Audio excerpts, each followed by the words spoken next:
Chapter 1. Nathan Hale first began to suspect that the future was not arriving during a demonstration designed to prove that it already had. The room had been built for certainty. Everything about it suggested that no reasonable person could walk inside and remain doubtful for long. The ceiling was high and dark, the walls were lined with black acoustic panels, and a curved screen stretched across the front like the windshield of some expensive spacecraft. Behind the glass wall at the back of the room, a few dozen engineers sat at their monitors under quiet blue light, their faces pale and intent, though most of them were only pretending to work. They had already run the demonstration 14 times that week. They knew where the applause would come. They knew which executives would lean forward. They knew which visiting officials would exchange looks that meant money, power, anxiety, or some combination of all three. The only thing they did not know was whether Nathan Hale, seated in the second row with his hands folded in his lap and a paper cup of untouched coffee cooling beside his shoe, would finally say the words everyone had been waiting to hear. That it was real. That they had crossed the line. That the machine was no longer merely useful or persuasive or astonishing in the narrow theatrical way that all good technology was astonishing when arranged under favorable lights, but something new in the history of mind. Nathan had spent most of his adult life telling people that such a moment would come. He had said it in conference halls in Zurich, Singapore, Toronto, Boston, and Seoul. He had said it in congressional testimony, on documentary panels, in university lecture rooms with leaking windows, and in executive retreats where the bottled water had been flown in from countries whose names the guests mispronounced. He had written papers that younger researchers cited with the peculiar reverence people reserve for theories they hope will one day make them rich. He had warned, speculated, hedged, reconsidered, and then warned again. For nearly 30 years, Nathan Hale had been one of the credible faces of artificial general intelligence, which meant he had spent 30 years being invited into rooms by people who wanted him to frighten them just enough. He had done that job well. Too well, perhaps. Now he was 62 years old, his beard more white than gray, his shoulders slightly rounded from decades at desks and airport lounges, and he was watching a machine called Prometheus perform what the marketing department had already named the General Intelligence Evaluation. The name was ridiculous. Nathan had objected to it twice, and then stopped objecting because, like many things inside Ardent Systems, it had become inevitable the moment someone put it in a slide deck. On the screen, Prometheus was solving problems. That was the appearance of it anyway.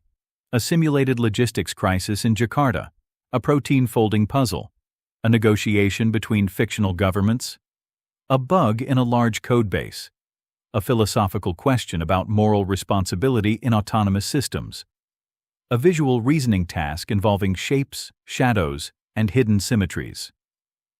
Each answer arrived with almost indecent speed, rendered in clean paragraphs, diagrams, probability estimates, and little boxes of supporting rationale. The visitors murmured.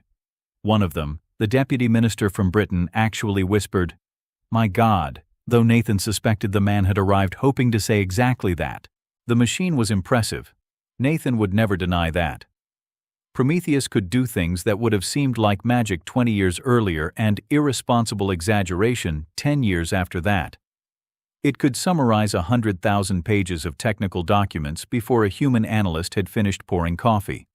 It could translate between obscure dialects, generate plausible legal arguments, design components for mechanical systems, and write emails with the soothing competence of a senior administrator who had never once in life become tired.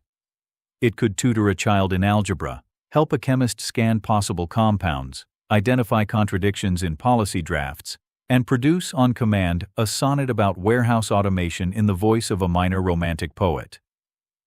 The problem was not that it could do nothing. The problem was that people had mistaken doing many useful things for being on the verge of doing everything.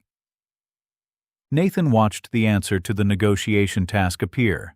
Prometheus recommended a phased water-sharing treaty, suggested confidence-building measures, proposed independent satellite verification, and included language about historical grievances that sounded sensitive without being specific enough to offend anyone. The room loved it. A venture partner in the front row nodded so vigorously that his glasses slipped down his nose. But Nathan had seen that structure before.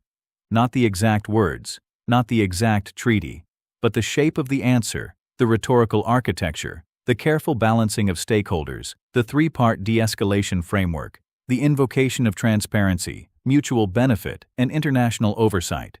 It was not reasoning its way through the fictional conflict. It was navigating a landscape of language built from thousands of previous conflicts, policy papers, model negotiations, diplomatic briefings, academic articles, and simulated examples prepared by people who already knew what a good answer should look like. It was not discovering a solution. It was recognizing the smell of one. That distinction had once seemed academic to Nathan. Now it seemed like a crack running beneath the floor. At the front of the room, Leah Marcus, Ardent's chief executive officer, stood with her hands loosely clasped and her face composed in that exact expression of restrained awe she used whenever investors were present. Leah was 46, brilliant, tireless, and almost frighteningly good at understanding what powerful people wanted to believe before they understood it themselves. She had begun her career as an engineer, moved into product, then strategy, then leadership, though Nathan had long ago noticed that she still described herself as technical in rooms where technical credibility was useful and as mission-driven in rooms where technical details were inconvenient. She believed in Prometheus, or at least believed in the necessity of believing in it. With Leah, the difference was not always visible. When the demonstration ended, the room remained quiet for a moment, as though everyone had agreed to observe a short silence for the old world. Then the applause began. It started with the investors, spread to the government visitors, and finally reached the engineers behind the glass, who clapped with varying degrees of commitment. Nathan brought his hands together twice, softly, out of manners rather than conviction. Leah turned toward him. "Nathan," she said, smiling, "you've been quiet." The room shifted in his direction. It was astonishing how quickly 40 people could become one animal. Nathan felt the old instincts rise in him. Caution, diplomacy, the professional habit of making doubt sound like nuance. He had survived in institutions because he knew how to tell people unpleasant truths slowly enough that they could mistake them for collaboration. He picked up his coffee, remembered it was cold, and set it down again. "It's an extraordinary system," he said. Leah's smile held. "But?" There was a light laugh from the room, the permitted kind, the kind that relieved tension without reducing it. Nathan looked at the screen, where Prometheus had left behind a final summary of its own performance, complete with confidence scores and benchmark comparisons. 3 years earlier, those numbers would have thrilled him. 5 years earlier, he might have called them historic. But he had spent the past 8 months reading internal evaluations that were not shown in rooms like this one, and those evaluations had begun to form a pattern he could not unsee. The system performed brilliantly where language, precedent, and pattern were abundant. It failed strangely where the problem required a model of the world that could not be borrowed from text. It could imitate expertise in domains where expertise had left a deep written trail. It could not reliably improvise when the trail ended. And every new version was becoming more expensive to train, more delicate to align, more difficult to interpret, and only marginally better in ways that mattered. Nathan cleared his throat. "I'm not sure this demonstration tells us what we think it tells us." No one applauded that. Leah's smile narrowed, not with anger, but with warning. She was skilled enough not to show irritation in front of guests, and Nathan admired her for that even as he wished she were less skilled. Say more. He could have softened it. He should have softened it. Instead, perhaps because he was tired, or perhaps because something in him had grown weary of participating in the maintenance of a story he no longer trusted, Nathan said, "Prometheus is exceptional at performing intelligence in environments shaped by human language. But I don't see evidence here that it understands the underlying world in the way our public claims imply. I see synthesis. I see prediction. I see compression. I see imitation at a scale that remains historically unprecedented. But I don't see a mind." The sentence entered the room like a contaminant. For years, Nathan had understood that the word mind had become dangerous. Investors liked it because it suggested inevitability. Regulators feared it because it suggested urgency. Journalists loved it because it simplified everything. Engineers avoided it unless they were drunk, exhausted, or trying to impress someone. Philosophers had ruined entire conferences with it. Yet there it was, plain and old-fashioned, sitting between him and the screen. Leah nodded slowly, as if he had raised a subtle point rather than challenged the foundation of a trillion-dollar expectation. That's exactly why we're continuing evaluation. But I think everyone here understands that no single demonstration can settle a question of that magnitude. Then we shouldn't advertise it as though it can, Nathan said. This time there was no laugh. Afterward, in the reception area, people avoided him politely. They did it with the subtle choreography of professionals who did not want to appear afraid of doubt in case doubt later became fashionable. A few came over and thanked him for his candor, which meant they had no intention of repeating it. One younger researcher, a woman named Priya Das who worked on model evaluation, caught his eye from across the room and gave him the smallest possible nod. Nathan did not know whether it meant agreement, gratitude, or simply that she had heard him say aloud what her team had been burying in appendices for 6 months. Leah found him near the windows. Beyond the glass, San Francisco lay under a bright winter sky, softened by distance and money. Construction cranes stood over half-finished office towers with the stillness of abandoned machines. Down on the street, a driverless shuttle paused at an empty curb while a cyclist shouted at it. Across the bay, the water held the sun in broken pieces. That was not helpful, Leah said. No, Nathan replied. I imagine not. She stood beside him without looking directly at him. Those people in there are making decisions that affect national infrastructure, energy planning, education, labor markets. They need confidence. They need accuracy. They need both.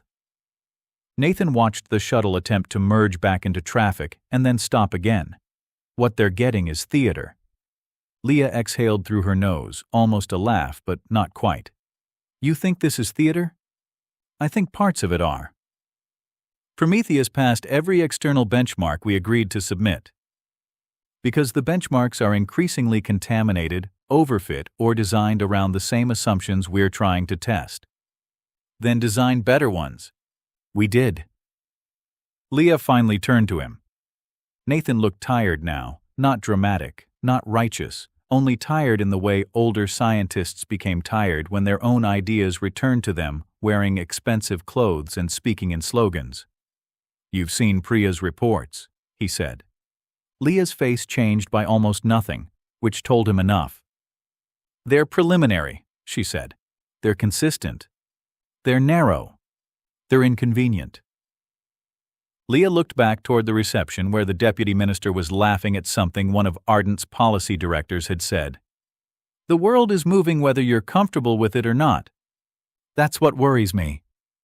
No, Nathan. What worries you is that the thing you spent your life predicting might arrive without your permission. That stung because it was intelligent and because, years earlier, it might have been true. He could remember himself at 35, thin and intense, standing before a room of skeptical academics explaining why machine intelligence should not be treated as a distant fantasy. He had been right about many things. That was part of the trouble.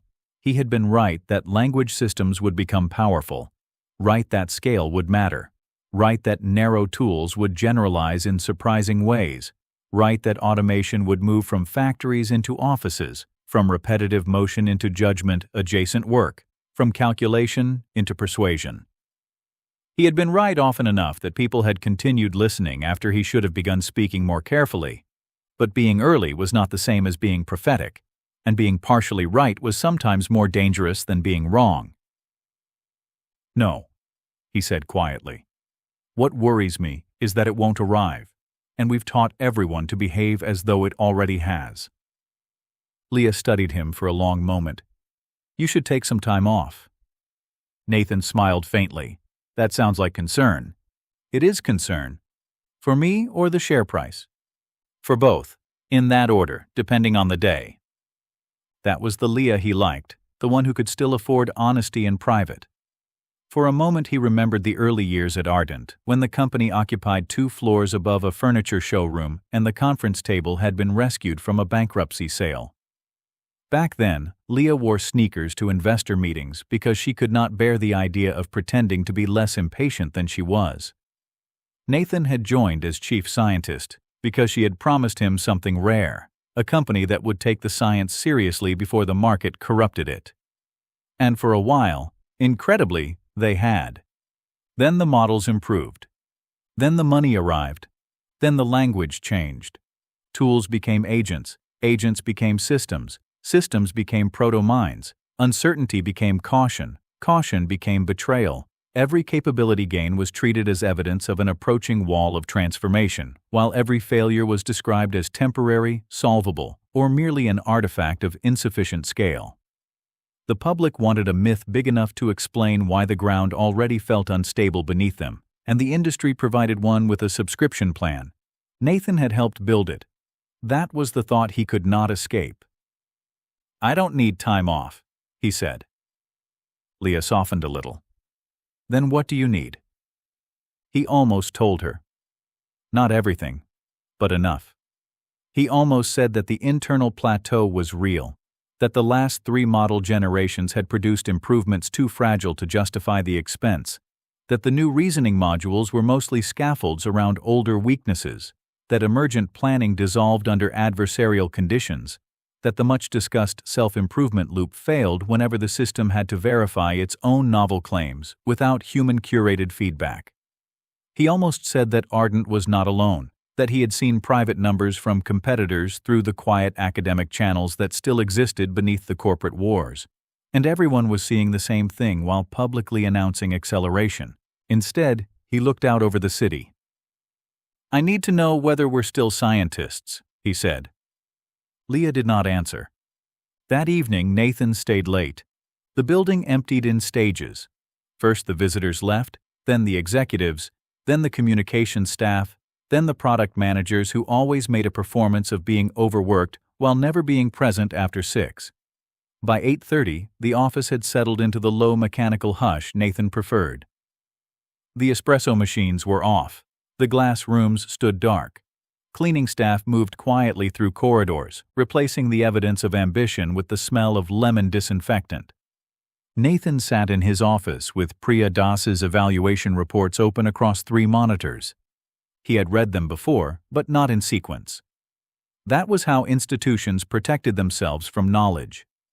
A person saw one troubling result on Monday, another on Thursday, a caveat in a meeting the next week, a revised chart in a shared folder after that. Each item arrived separately, softened by context, diluted by urgency. Only when arranged together did they become an indictment. Prometheus could solve advanced mathematical problems when similar forms existed in training data, but it failed at newly constructed problems requiring a chain of original abstraction. It could debug software efficiently when the error resembled known patterns, but introduced subtle faults when asked to reason from first principles about unfamiliar architectures. It could produce scientific hypotheses by recombining existing literature, some of them useful, but performed poorly when tasked with designing experiments that would genuinely distinguish between competing causal explanations. It could plan beautifully in simulation and collapse under modest real-world uncertainty. It could explain itself fluently and inaccurately. It could express doubt without possessing the kind of grounded uncertainty that made doubt meaningful. Most damning of all, it improved in presentation faster than it improved in competence. Nathan leaned back and rubbed his eyes.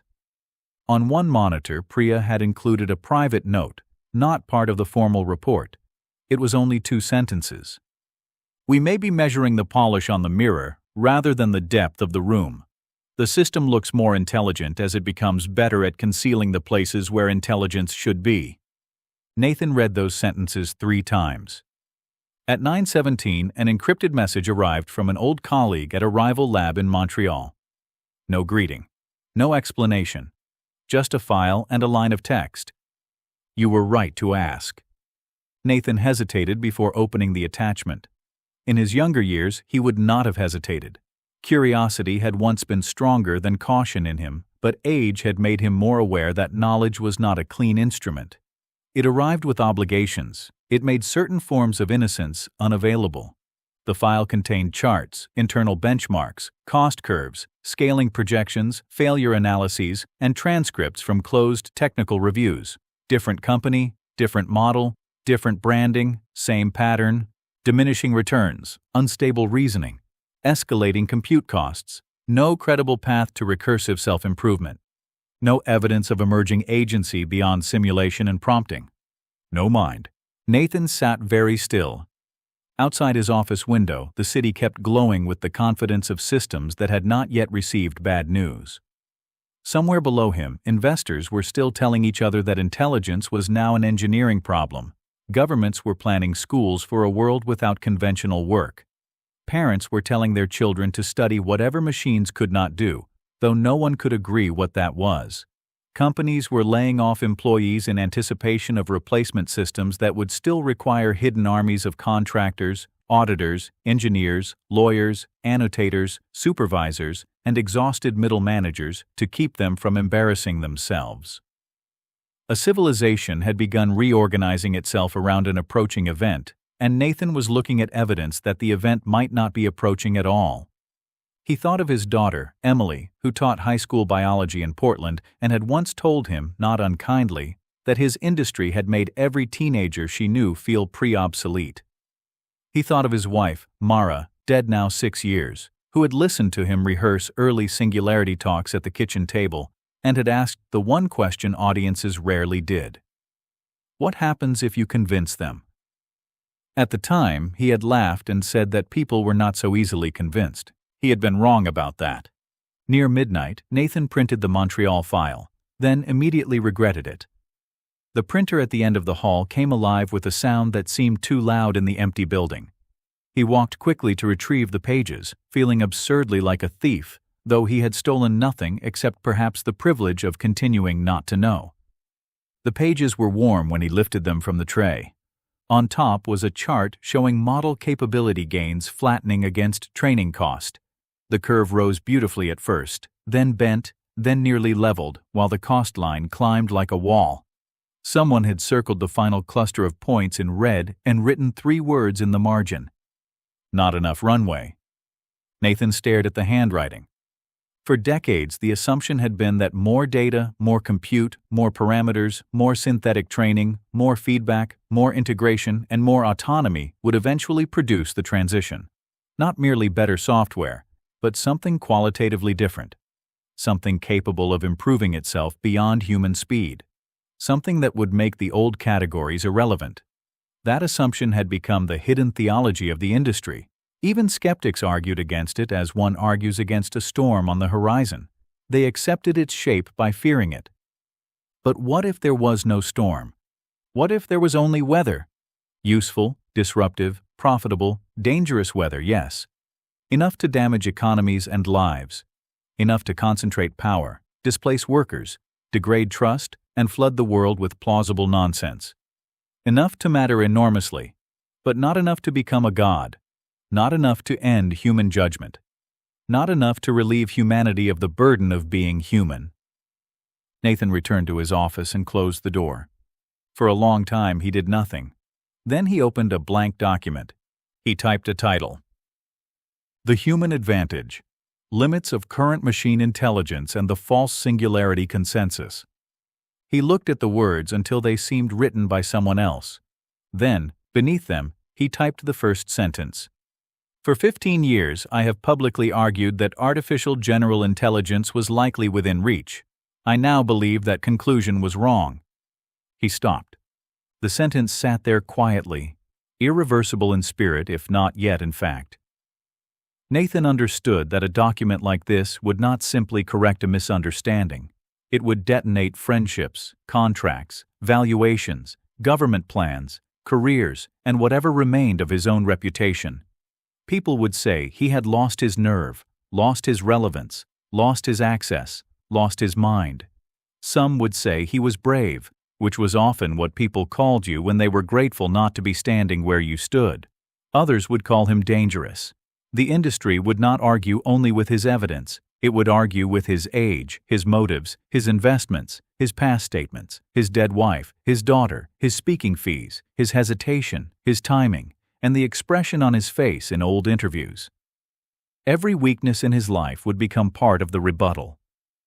He knew all of that. He also knew that he had helped sell the myth. By 1 a.m, the office lights had dimmed automatically.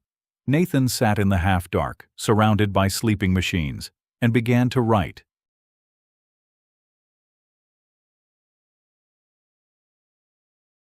Chapter 2. Nathan Hale had spent enough years inside research laboratories to recognize the difference between a discovery and a mood. A discovery was concrete. It arrived with evidence. It survived attempts to disprove it. It appeared in graphs, experiments, observations, and equations. People argued over discoveries because discoveries mattered.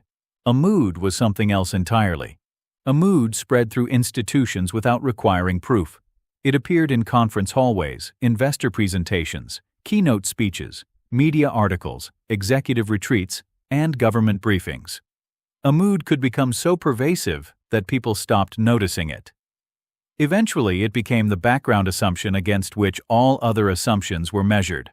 For nearly a decade, the dominant mood in artificial intelligence had been acceleration. Every year the systems improved, every year benchmarks fell, every year capabilities expanded, new models arrived that could do things that older models could not. Predictions that once seemed outrageous became merely ambitious, then reasonable, then conservative. The trend appeared undeniable. And that was exactly why Nathan had believed it. The first generation of modern language systems had been impressive. The second generation had been startling. The third generation had forced entire industries to pay attention. By the fourth generation, governments had established task forces, universities had rewritten curricula, venture capitalists had developed a kind of permanent adrenaline addiction, and journalists had begun treating the arrival of artificial general intelligence as a matter of timing rather than possibility.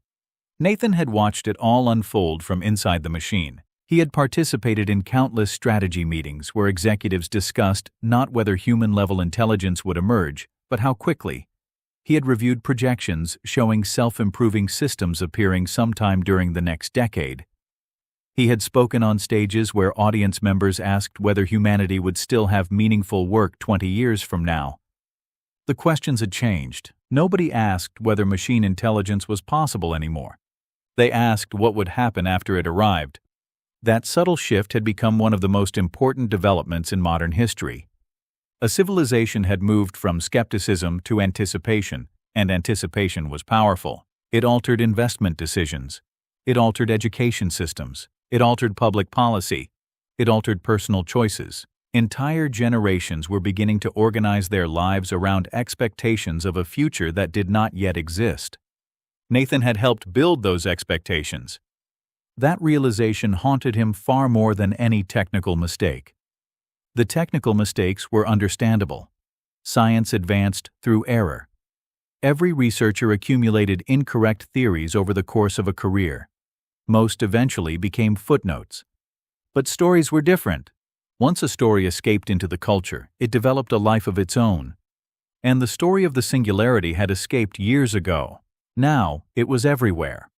3 days after the Prometheus demonstration, Nathan sat alone in a hotel room overlooking Lake Geneva.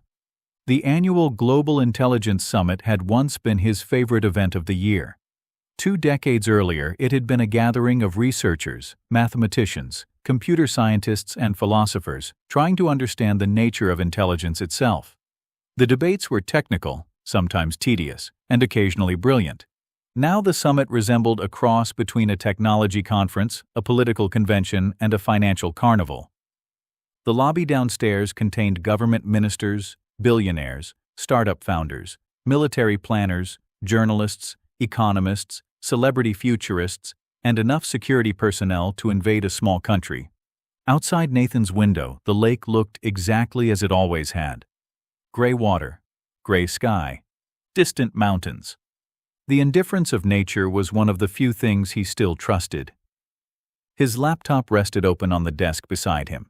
The human advantage had grown to 43 pages. The document felt dangerous now. Not because it contained secrets. Most of the evidence already existed in scattered form. What made it dangerous was its conclusion. The conclusion was simple. The industry had mistaken progress for inevitability. Nathan reread a paragraph he had written the previous night. Current systems are remarkable pattern recognition and synthesis engines. Their utility is unquestioned. Their economic impact is substantial. However, the evidence supporting imminent artificial general intelligence has weakened rather than strengthened over the past 5 years. Increasingly, capability improvements appear driven by optimization of presentation, retrieval, orchestration, and domain adaptation rather than emergence of genuinely new cognitive architectures. The words seemed almost disappointingly moderate. He had expected the truth to feel dramatic. Instead, it felt statistical. That was often how reality behaved. The world rarely ended with explosions. It drifted. The phone on his desk vibrated. Leah Marcus. Nathan let it ring twice before answering. "Good morning." "Is it?" Leah asked. He smiled despite himself. "Depends on your perspective. Your perspective is currently creating problems." "I suspected that might happen." There was a pause. Behind Leah's voice, he could hear airport noise, announcements, conversations, rolling luggage, movement. Everyone was always moving now. Every executive seemed trapped in an endless migration between conferences dedicated to predicting the future. "Priya spoke with me," Leah said. Nathan looked toward the lake. "That doesn't surprise me. She says you've been asking unusual questions." "Define unusual." "Questions about model plateaus." Nathan remained silent. Leah sighed. "You know what I mean." He did. The plateau had become something of a forbidden topic, not officially. Nobody had banned discussion. Nobody needed to. Institutions developed immune systems naturally. Certain questions became uncomfortable. Uncomfortable questions received less funding. Researchers learned which topics advanced careers and which ones stalled them. Nobody issued instructions. The incentives did all the work. "Have you looked at the recent scaling reports?" Nathan asked. "I've seen summaries." "The actual reports?" Silence. That answered his question. Leah continued, "You're seeing patterns that aren't there." "No. You've become fixated." "No. Nathan. The capability gains are slowing. The gains are still gains. At 10 times the cost. Technology is expensive. So is denial." Leah exhaled audibly. The conversation was becoming familiar. He had versions of it almost daily now. Different people, different phrasing, same destination. Nobody challenged the data directly. Instead, they challenged the interpretation, because the interpretation threatened too much. "Nathan," Leah said quietly, "do you remember 2029? He laughed. "Only vaguely." "You're impossible." "I know." "Do you remember what everyone said about scaling back then?" He did. Very clearly. They had claimed limits were approaching. They had argued that training costs were unsustainable. They had predicted diminishing returns. Then new architectures appeared. Performance surged. The skeptics looked foolish. The optimists looked prophetic. Leah continued. "You were the one arguing that apparent limits often disappear." "Yes? And now?" "Now I think some limits are real." "What changed?" Nathan stared across the water. The answer took longer than he expected. "Evidence." Another pause. When Leah finally spoke, her voice sounded tired. "We've been friends a long time." "Yes. I'm worried you're preparing to do something you can't undo." Nathan glanced toward the laptop. 43 pages, growing every day. Perhaps she already knew. Perhaps everyone knew. Institutions often sensed danger before information became explicit.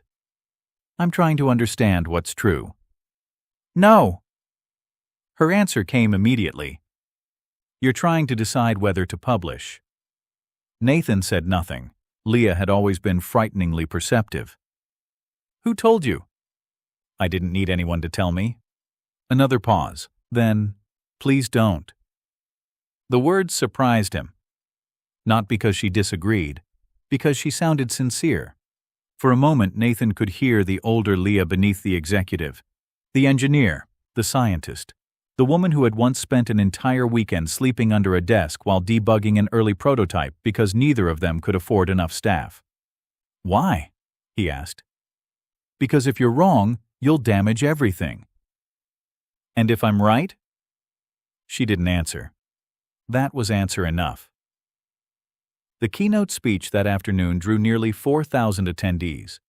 Nathan sat near the back, far enough away that nobody could easily find him, close enough to hear. The speaker was one of the industry's newest celebrities, 36 years old, charismatic, brilliant, worth approximately $14 billion. The audience adored him. The presentation was flawless. Charts climbed upward, benchmarks improved, capabilities expanded, the future accelerated. By the end of the talk, artificial superintelligence appeared not merely possible, but inevitable. Perhaps even overdue. The crowd erupted into applause. Nathan watched quietly. The speaker was not lying. That was what troubled him most. Every chart was real. Every benchmark existed. Every capability demonstration was genuine. The problem was not dishonesty. The problem was interpretation. Imagine observing a child grow from age 5 to age 15. Each year, the child became taller, stronger, smarter, more capable. Project that trend forward, and one might conclude the child would eventually become 30 feet tall. The data would support the trend. The conclusion would still be absurd. Growth curves mattered, but limits mattered too. Human civilization had become intoxicated with extrapolation. A line rose upward. People extended it indefinitely. The possibility that curves might flatten felt almost offensive. After the keynote, the audience spilled into the exhibition hall. Nathan wandered among displays featuring autonomous systems, synthetic researchers, AI-generated engineering platforms, and predictive economic models. Everywhere he looked, the future was being marketed. Investors clustered around demonstration booths. Government officials exchanged business cards. Journalists recorded interviews. Founders delivered rehearsed optimism. The atmosphere reminded Nathan of historical accounts of the railway boom, or the internet boom, or the housing boom. Not because the technology was fake. The railways had been real. The internet had been real. Housing had certainly been real. Bubbles rarely formed around things that were useless. They formed around things that were useful enough to inspire fantasy. Nathan stopped at a display showcasing autonomous scientific discovery. The presenter recognized him instantly. "Dr. Hale." The young man looked delighted. "We're honored." Nathan smiled politely. The demonstration began. The system generated hypotheses, designed experiments, predicted outcomes, recommended future research directions. The audience seemed impressed. Nathan asked a simple question. "How often is it wrong?" The presenter blinked. "Excuse me? Your demonstrations show successes." "Naturally." "How often does it fail?" The young man's smile faded slightly. "Failure rates depend on context." "Roughly." The presenter hesitated. 37%. Nathan nodded. "Thank you." Then he walked away. Behind him, he heard the presenter resume speaking. The demonstration continued. The audience remained impressed. No one else asked about failure rates. That, Nathan thought, was the problem. Human beings were extraordinarily good at evaluating success stories, far less skilled at evaluating base rates. AI had become a civilization-wide success story. The failures still existed. People simply no longer looked at them. That evening, Nathan received another encrypted message. This one came from Tokyo. The sender was an old colleague named Kenji Matsuda. The attachment contained internal evaluation results from yet another major AI laboratory. Nathan opened the file. Within minutes, his pulse had accelerated. Not because the findings were surprising, because they were becoming repetitive. Different company, same pattern. Again, performance gains slowing, costs rising, reasoning inconsistencies persisting. No evidence of recursive self-improvement, no evidence of autonomous goal formation, no evidence of emergent agency beyond narrow contexts, no evidence of anything resembling a path toward the singularity. Nathan leaned back in his chair. For years, the industry had spoken about convergence, independent laboratories reaching similar conclusions, multiple approaches confirming the same direction. Consensus emerging. The phrase had always sounded reassuring. Now it sounded ominous. Because a different convergence was occurring. Privately, researchers were observing limits. Publicly, executives were describing acceleration. The gap between those two realities seemed to widen every month. Nathan opened a new section in his manuscript. He titled it, The Plateau Hypothesis. Then he began writing, not as a scientist defending a theory, not as an executive protecting a company, not as a futurist predicting the next decade, simply as a man attempting to record what he believed was happening. The words arrived faster now. For years he had spent enormous effort convincing people that machine intelligence was approaching. Now he found himself documenting the possibility that it wasn't. The irony would have amused him if the stakes were lower. Outside, evening settled over Geneva. The conference lights glowed along the shoreline. Thousands of people continued discussing a future they believed inevitable. Nathan watched their reflections ripple across the dark water. Then he returned to the document. And for the first time in months, he stopped asking whether he should write it. Instead, he began asking a different question. What would happen when everyone else figured it out? Chapter 3. Nathan Hale returned to San Francisco carrying far more than a suitcase full of reports and encrypted drives. What he brought home from Geneva was a growing suspicion that he had stumbled upon something much stranger than a technical problem. If the evidence he had gathered were hidden inside government vaults or locked behind classified security clearances, the situation would have been easier to understand. History was full of secrets protected by powerful institutions. What troubled him now was the opposite. The information wasn't hidden at all. Thousands of researchers had seen pieces of it. Engineers discussed fragments of it every day. Evaluation teams generated reports that hinted at it. Entire departments quietly adjusted expectations because of it. The evidence existed in plain sight, scattered across the industry like puzzle pieces lying on a table. Yet almost nobody seemed willing to assemble the full picture. As the taxi carried him south from the airport beneath a skyline increasingly dominated by AI companies, Nathan found himself wondering whether civilizations sometimes preferred myths to reality, not because the myths were more convincing, but because reality required too many people to admit they had been wrong. The city itself appeared intoxicated by anticipation. Enormous digital billboards advertised AI assistants that promised to manage every aspect of life. New office towers displayed the logos of companies that had not existed 3 years earlier but were already worth tens of billions of dollars. Investors spoke openly about a future in which human labor would become optional. Governments debated economic policies designed around the assumption that machine intelligence would soon outperform people across nearly every profession. Even ordinary conversations seemed to have changed. When Nathan listened to interviews, podcasts, political speeches, or financial news, he noticed that people no longer discussed artificial intelligence as a technology.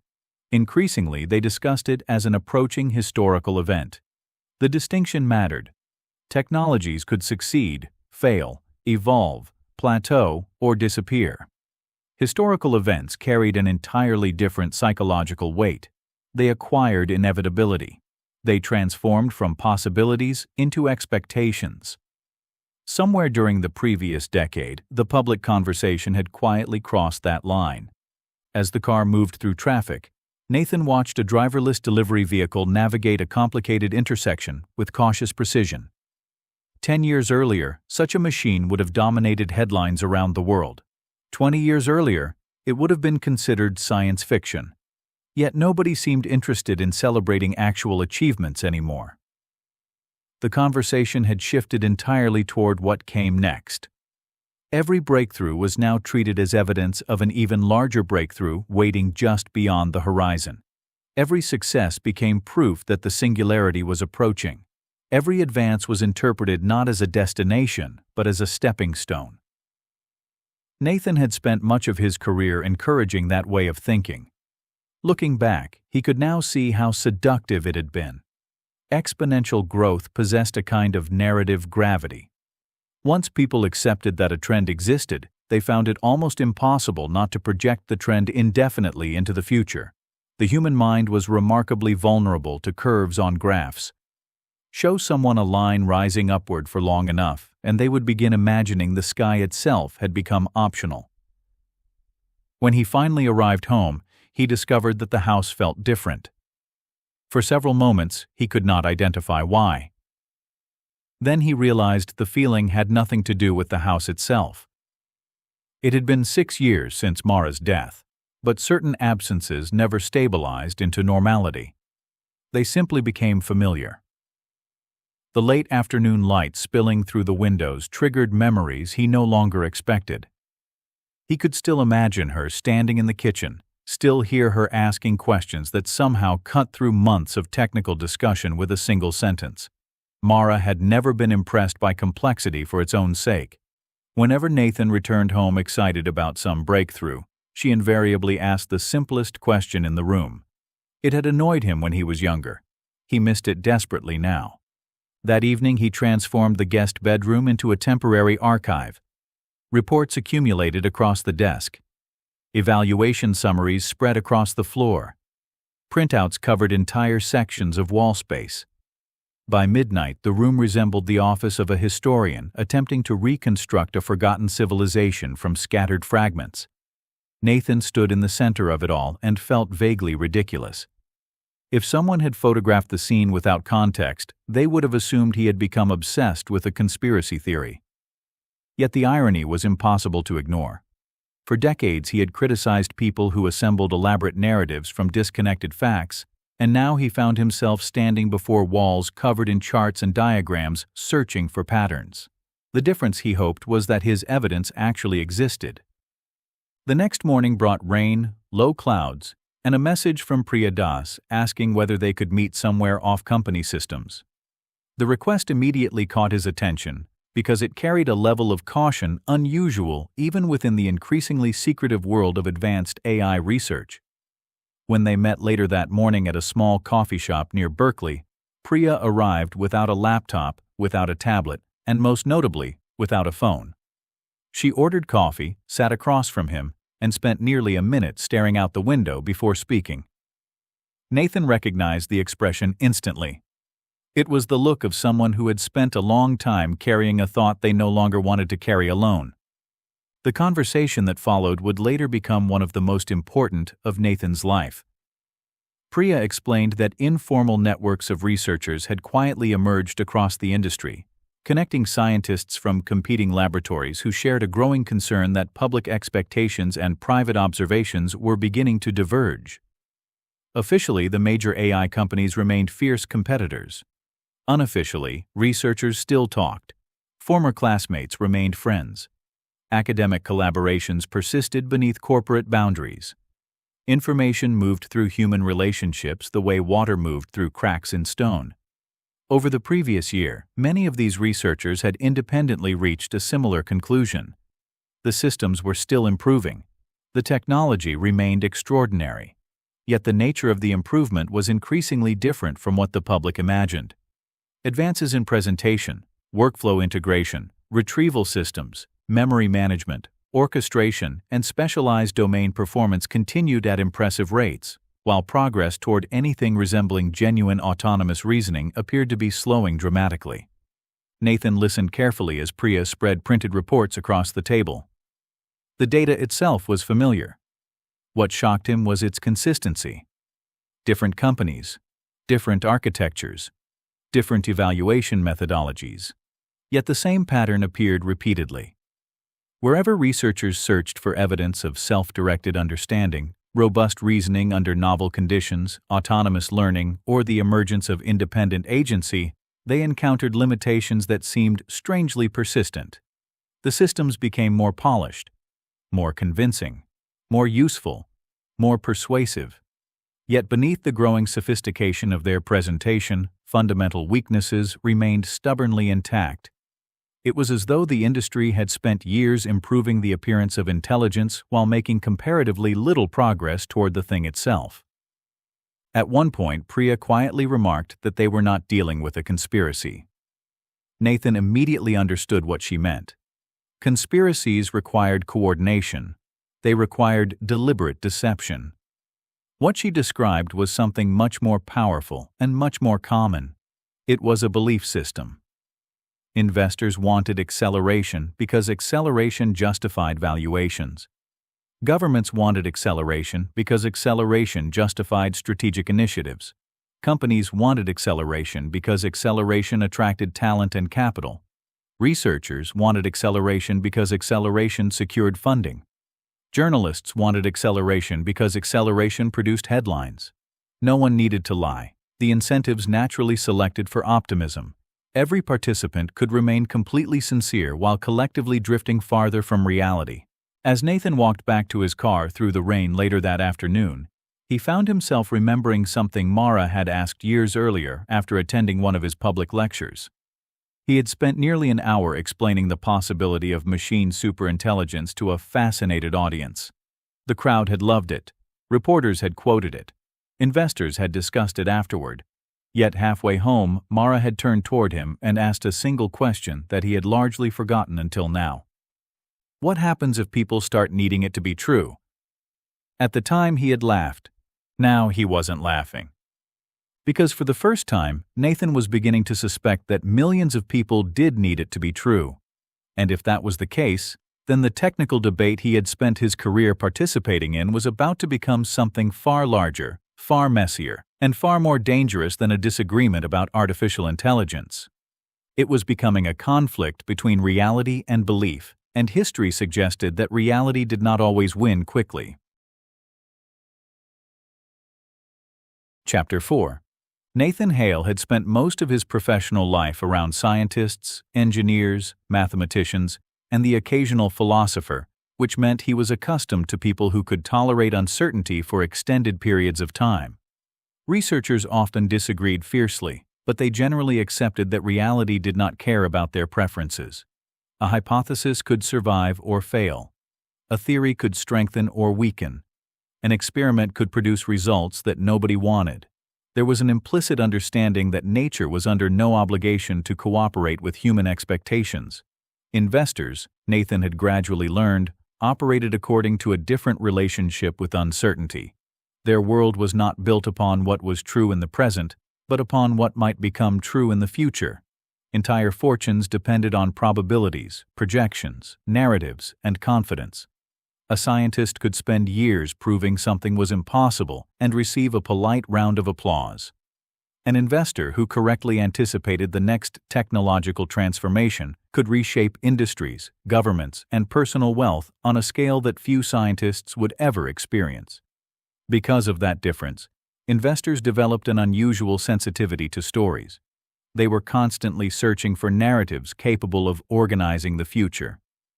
The meeting with Daniel Mercer took place in a private dining room overlooking the northern edge of the bay. The restaurant itself was discreet in the way only expensive establishments could be. There were no signs announcing exclusivity, no velvet ropes, no visible security. Everything about the place communicated that those who belonged would already know where to find it. Nathan arrived a few minutes early and was seated beside a window that framed the water in soft evening light.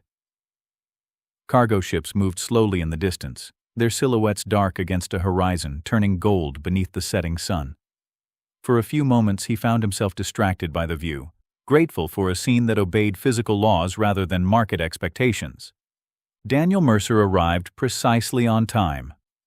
Nathan recognized him immediately, though not because of magazine covers or television appearances. Mercer possessed the unmistakable bearing of someone accustomed to occupying rooms without asking permission. He was in his early 60s, tall, silver-haired, and carried himself with the relaxed confidence of a man who had spent decades making decisions involving sums of money large enough to alter national economies.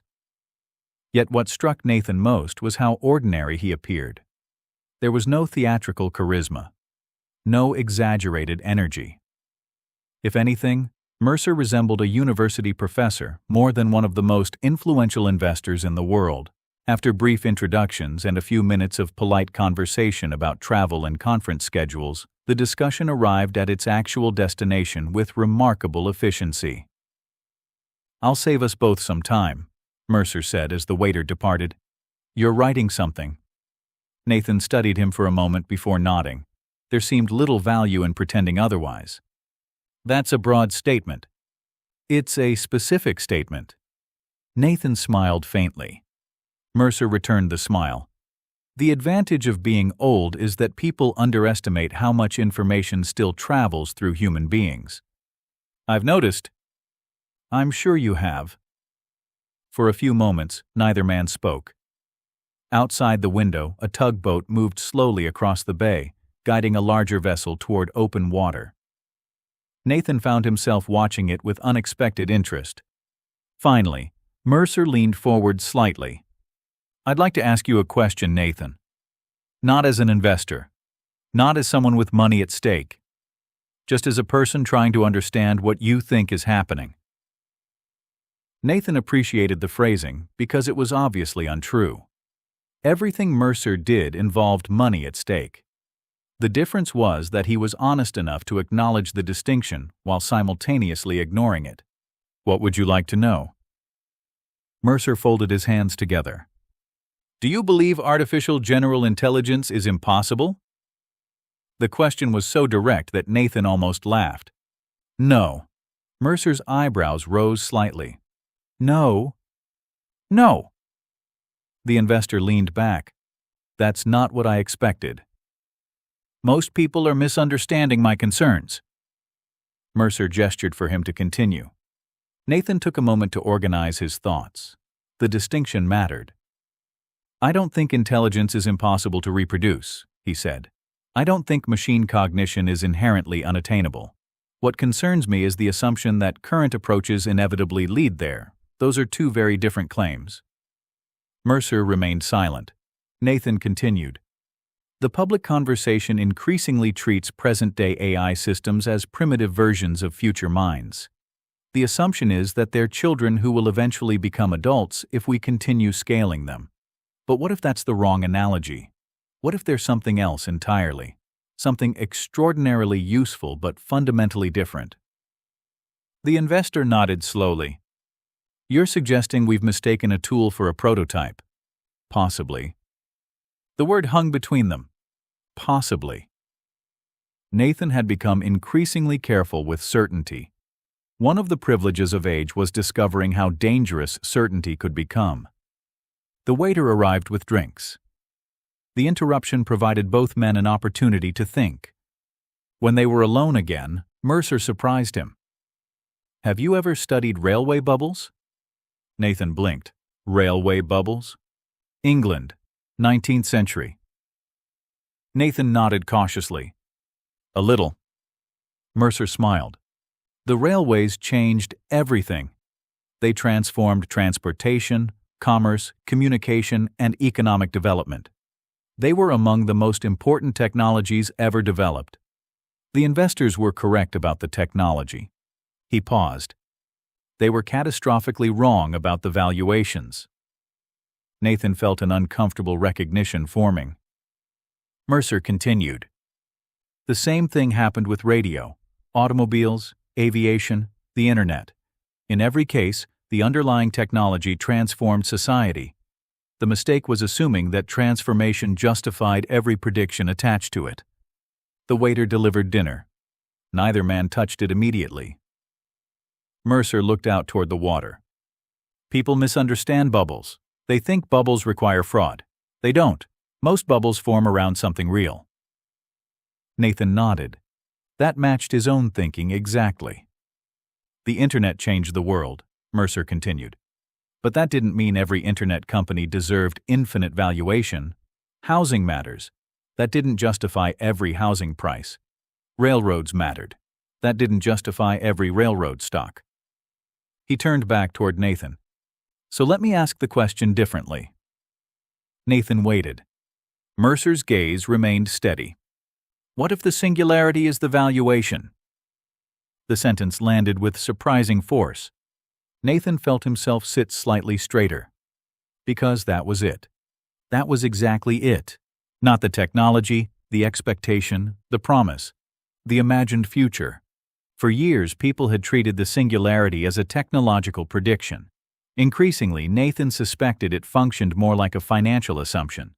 Trillions of dollars had been invested not merely in AI's current capabilities, but in the expectation of future capabilities. Companies were valued according to what they might someday become. Governments planned according to what machines might someday achieve. Entire labor markets were reorganizing around expectations rather than realities. The realization felt simultaneously obvious and profound. Mercer seemed to notice the change in Nathan's expression. "Interesting." Nathan smiled faintly. "What is?" "You hadn't thought about it exactly that way." "No. But you agree." Nathan looked back toward the bay. "I think there's truth in it." Mercer nodded. "That's what worries me." For the next hour, their conversation ranged across economics, history, technology, and human psychology. Nathan found himself enjoying it despite his initial reluctance. Mercer possessed the rare ability to discuss enormous systems without reducing them to slogans. He understood incentives. He understood narratives. Most importantly, he understood that societies often became trapped inside stories they desperately wanted to believe. At one point, the conversation shifted toward employment. "Have you noticed something strange?" Mercer asked. Nathan raised an eyebrow. "Probably." The investor laughed. "Fair." He took a sip of water. For years, people have predicted mass unemployment from AI. Entire policy frameworks are being developed around the assumption. Yet unemployment remains remarkably resilient. Nathan nodded. The observation wasn't new. Predictions of imminent labor collapse had repeatedly failed to materialize. Automation certainly displaced specific jobs. It always had. But economies adapted. New work emerged. Existing work changed. Reality proved more complicated than the forecasts. Mercer leaned forward.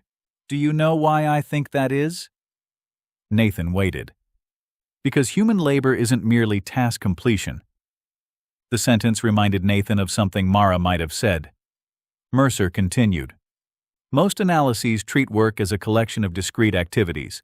Answer emails, analyze spreadsheets, write reports, review contracts, generate designs. But that's not how organizations actually function." Nathan felt an unexpected surge of interest. The investor was touching something important. Something many technologists overlooked. "Go on?" Mercer smiled. "I've spent 40 years investing in companies. Do you know what most executives actually do?" Nathan shook his head. "They absorb uncertainty." The answer surprised him. Mercer continued. "They make incomplete decisions with insufficient information. They manage conflicting incentives. They build trust. They evaluate credibility. They navigate ambiguity. They notice when something feels wrong before they can explain why." Nathan thought about that. The description felt accurate. More accurate than many formal definitions of management. Most organizations, Mercer said, run on judgment, not information. Outside the window, darkness had fully settled across the bay. The city lights reflected off the water. For a moment, neither man spoke. Nathan found himself thinking about the countless demonstrations he had witnessed over the past decade. Every benchmark, every capability test, every astonishing example of machine competence. Almost all of them shared one thing in common. The problem was already known. The objective was already defined. Success could be measured. The task existed inside boundaries. Human life rarely worked that way. Real decisions often involved determining what the problem actually was, or whether there was a problem at all, or which problem deserved attention first. Machines excelled within frames. Humans excelled at choosing frames. The distinction suddenly felt significant, perhaps even fundamental. Mercer eventually checked his watch. "I should let you get home." Nathan nodded. They stood. Neither man seemed eager to summarize the conversation. Some discussions resisted neat conclusions. As they walked toward the exit, Mercer paused. "One last question." Nathan waited. The investor's expression became unusually serious. If your concerns are correct, what happens next? Nathan considered the question carefully. Outside, a cool wind moved across the water. The city hummed quietly beyond the parking lot. For a long moment, he watched the lights stretching across the bay. Then he answered honestly, "I don't know." Mercer nodded. "Good." Nathan looked at him. The investor smiled faintly. "That's the first answer tonight that makes me optimistic." They shook hands. Then Daniel Mercer disappeared into the darkness. Nathan stood alone beside the water for several minutes after the meeting ended. The conversation lingered in his thoughts during the drive home and continued lingering long after he arrived. By midnight, he was back in his study, surrounded by reports, charts, and the growing manuscript that now occupied more than 100 pages. Yet something had changed. Until now, he had focused primarily on the technical evidence, the plateau, the evaluation results, the limitations of current architectures, the widening gap between public expectations and private observations. Tonight he found himself thinking about something larger: belief. Not belief in machines, belief in the future. Because perhaps the true power of the singularity narrative had never been technological at all. Perhaps its real power came from the promise it offered: a future where intelligence became abundant, a future where difficult problems became solvable, a future where uncertainty itself might finally be conquered. Humans had always longed for such promises. The forms changed. The longing remained.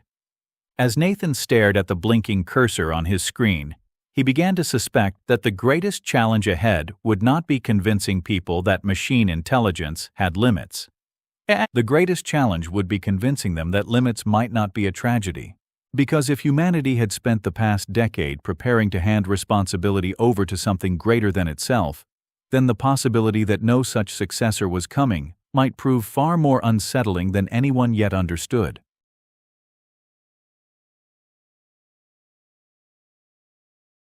Chapter 5. The first real crack appeared on a Tuesday morning, though almost nobody recognized it as such. For most people, it looked like an ordinary earnings call.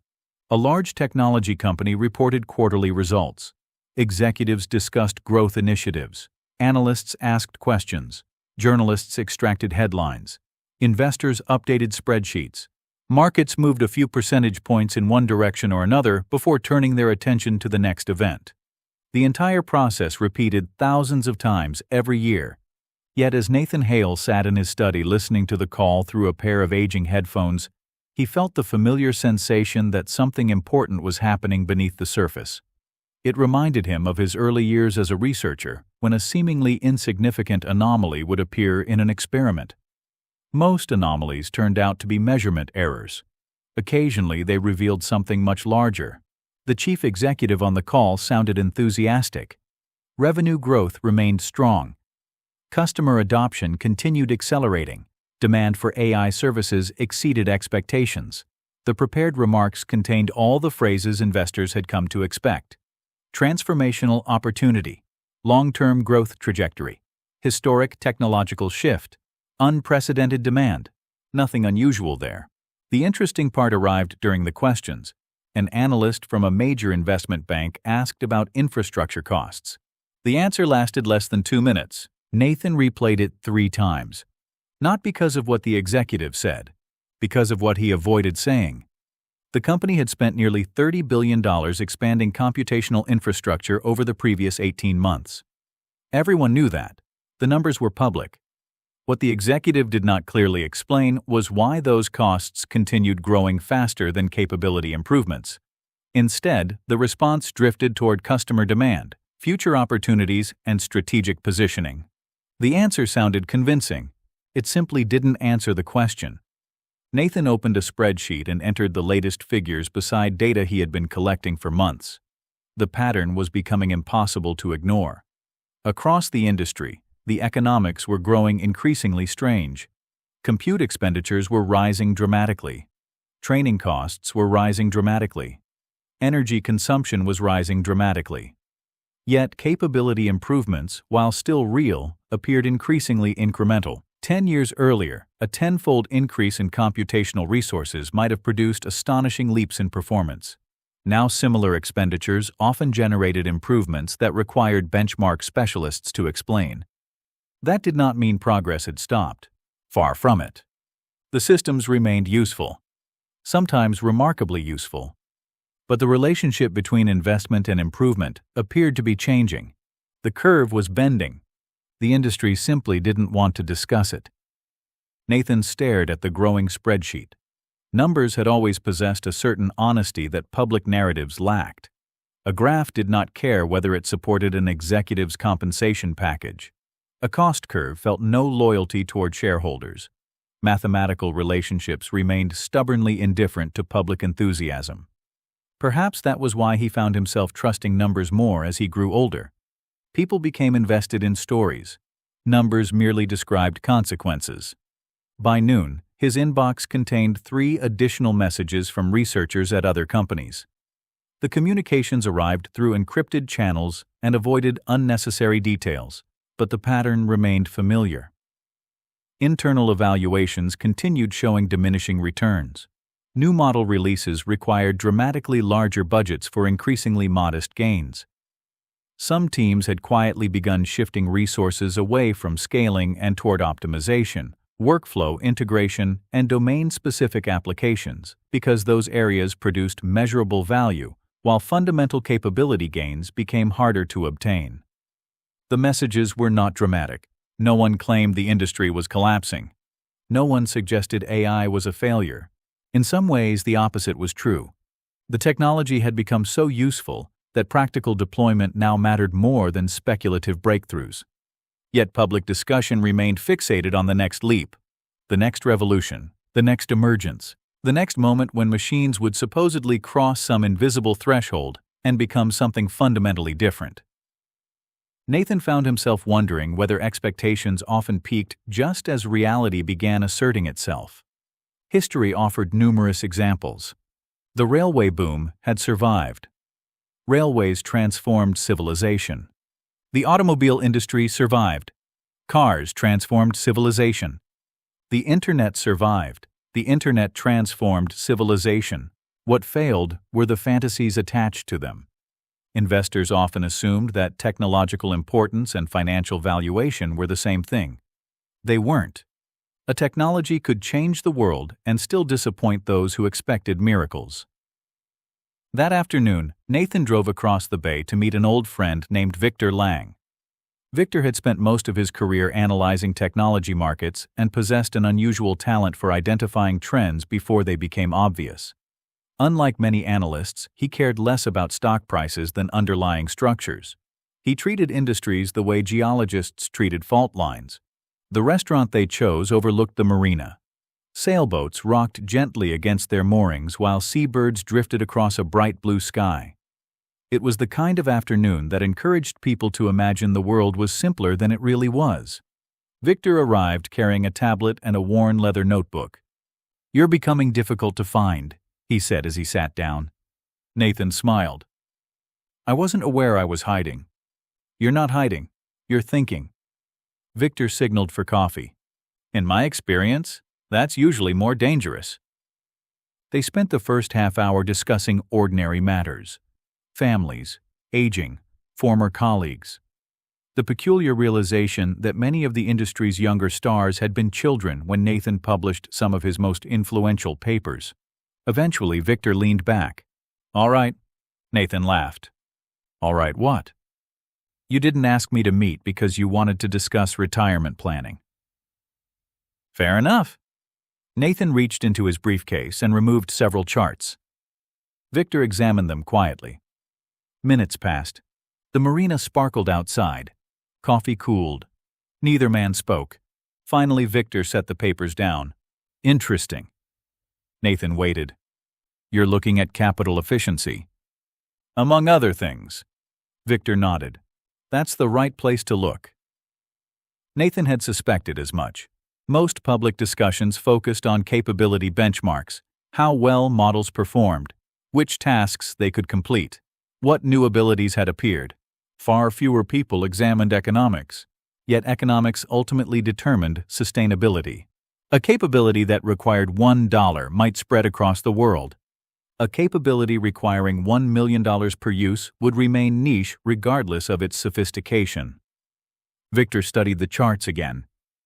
The public conversation still assumes capability growth and economic viability are moving together. They aren't? Victor smiled faintly. They rarely do. He tapped one graph. This is the interesting part. Nathan leaned forward. The cost per unit of meaningful improvement is exploding. The statement sounded almost absurdly simple, yet it captured the heart of the issue. Early gains had been relatively inexpensive. Later gains required enormous resources.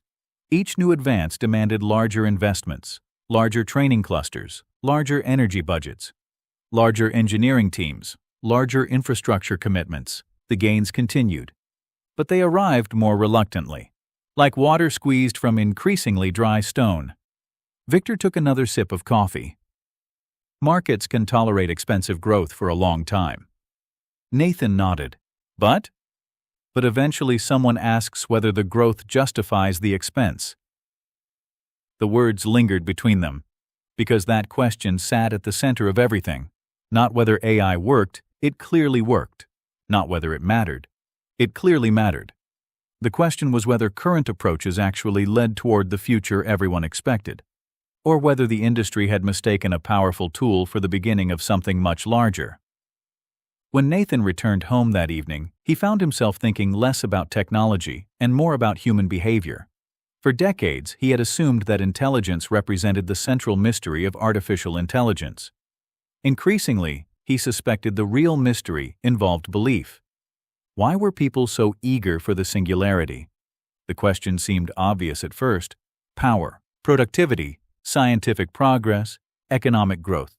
Yet the longer he considered it, the more incomplete those explanations felt.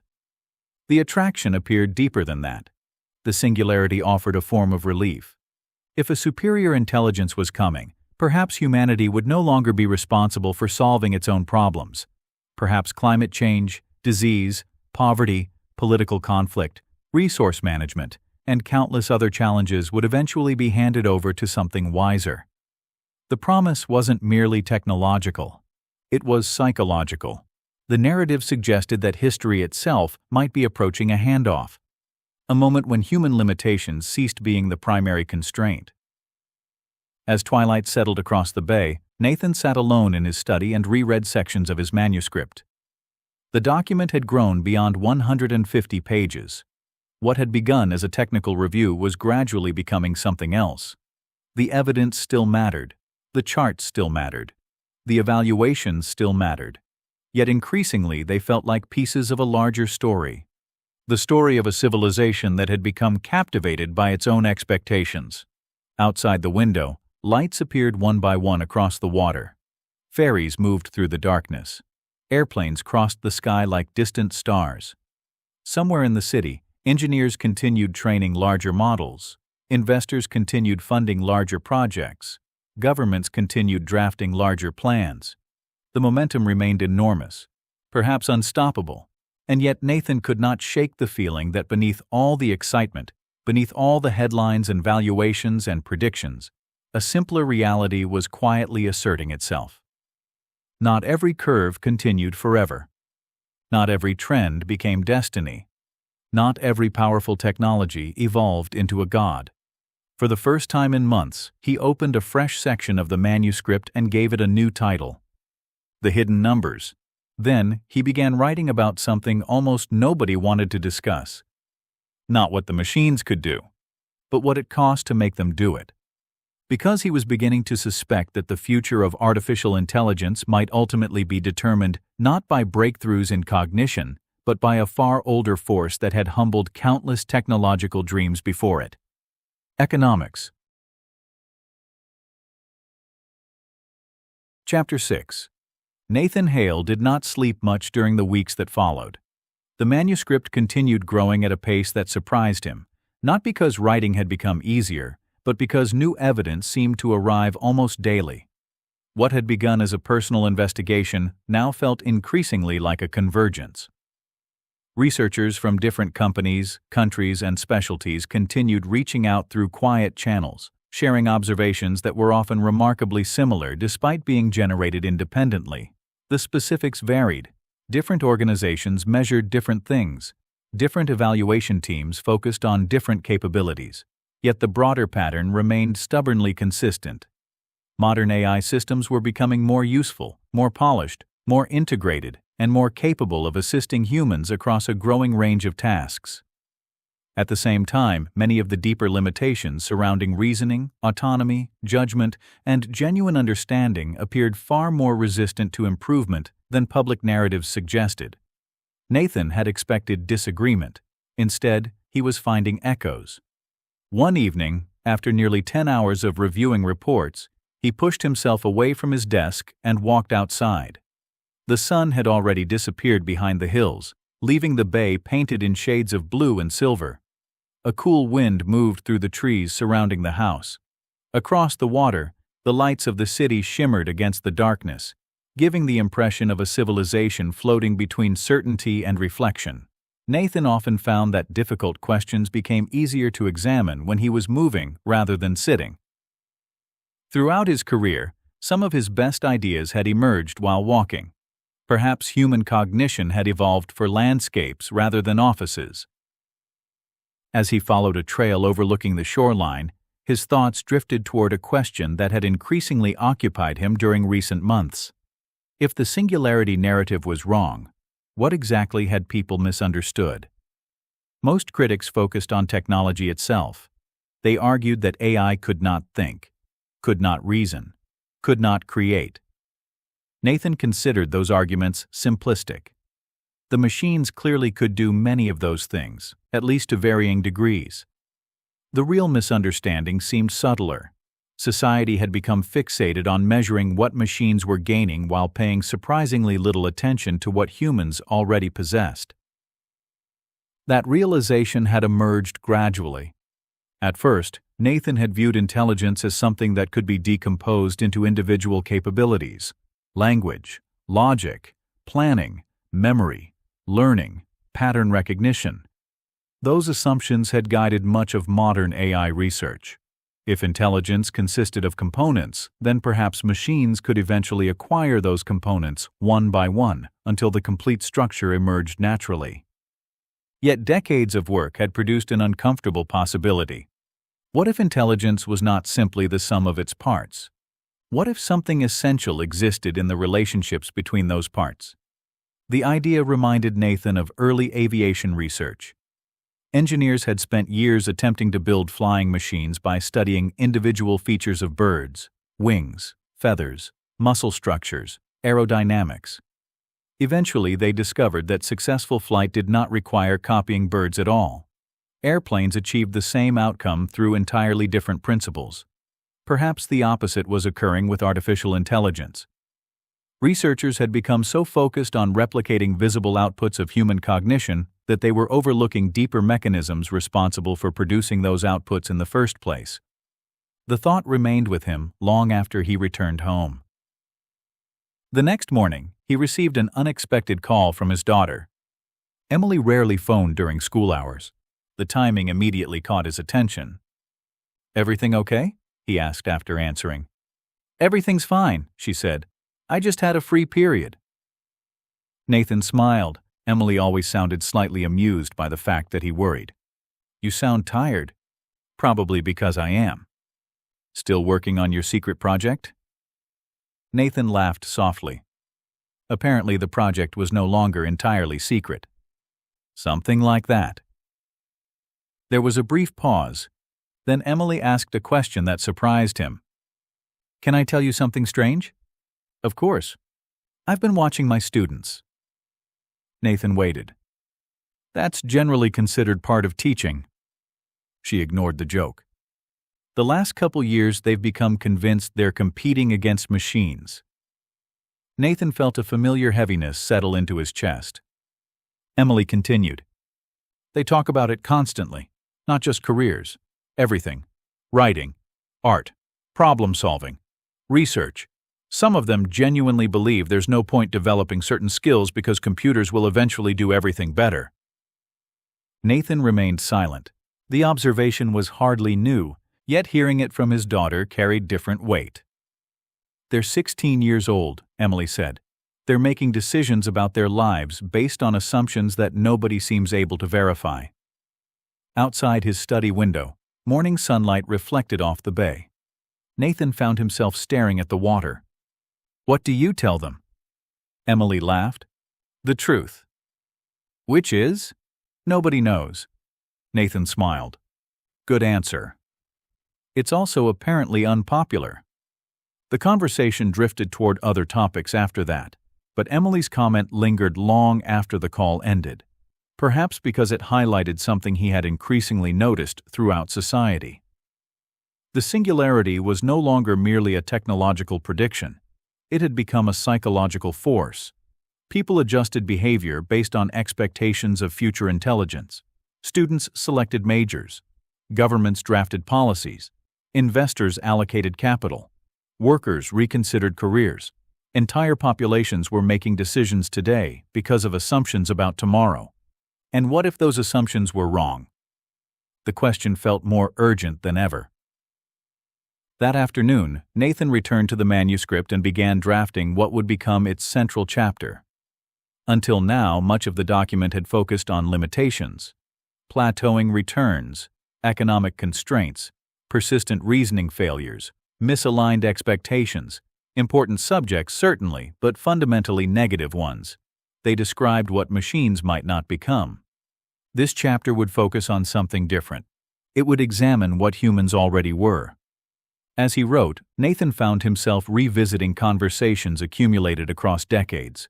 Engineers navigating ambiguous crises, doctors recognizing subtle symptoms that violated established patterns, teachers sensing emotional struggles hidden beneath ordinary behavior, managers detecting organizational problems before metrics revealed them, scientists pursuing ideas that initially appeared irrational, parents making decisions without sufficient information, entrepreneurs identifying opportunities invisible to experts. None of those activities fit neatly into benchmarks. Most could not be measured effectively at all, yet they occurred everywhere. Human beings constantly operated under conditions of incomplete information, uncertain objectives, conflicting incentives, emotional complexity, and changing environments. More importantly, they did so without requiring someone else to define the problem first. That distinction increasingly felt fundamental. Modern AI systems excelled when goals were specified clearly, inputs defined, success criteria established, context available. Humans possessed a remarkable ability to determine what mattered before those conditions existed. They could notice. They could care. They could decide which questions deserved asking. Nathan paused. The cursor blinked patiently on the screen. A memory surfaced. Years earlier, Mara had been diagnosed with cancer following a series of tests that initially appeared normal. Nathan remembered one particular specialist who had insisted something was wrong despite incomplete evidence. The doctor could not immediately explain why. Certain patterns simply felt inconsistent. Additional examinations followed, more testing. Eventually, the diagnosis emerged. At the time, Nathan had viewed the event as an example of professional expertise. Now he wondered whether it represented something deeper. Not intuition exactly, not reasoning exactly, something occupying the space between them, a form of judgment built from experience, observation, context, emotion, memory, uncertainty, and countless other factors that resisted decomposition. Machines could imitate portions of that process. Humans lived inside it. The distinction mattered. Hours passed. The chapter grew. As evening settled across the bay, Nathan realized he was no longer writing primarily about artificial intelligence. He was writing about human intelligence, or perhaps human consciousness, or perhaps something even harder to define. Whatever the label, he found himself increasingly convinced that modern society had made a subtle conceptual error. People often spoke as though intelligence existed on a single scale. More intelligence, less intelligence, smarter, dumber, human, artificial. Reality appeared far messier. The abilities that allowed humans to build civilizations involved far more than raw cognitive performance. They involved values, motivation, purpose, meaning, curiosity, trust, identity, responsibility, imagination, fear, love. The deeper Nathan examined the issue, the more he suspected that humanity's greatest advantage might not be intelligence itself. It might be ownership.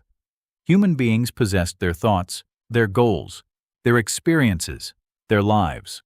Every decision emerged from a continuous stream of existence stretching backward through memory and forward through expectation. Machines processed information. Humans inhabited reality. The distinction sounded almost philosophical, yet Nathan increasingly believed it had practical consequences. Near midnight, he finally stopped writing and stepped outside once more. The night air felt cool against his skin. The bay lay quiet beneath a sky scattered with stars. Somewhere beyond the horizon, thousands of researchers continued building larger models. Governments continued funding ambitious programs. Investors continued searching for the next breakthrough. The future remained uncertain. Perhaps a new architecture would emerge. Perhaps genuine machine intelligence would eventually arrive.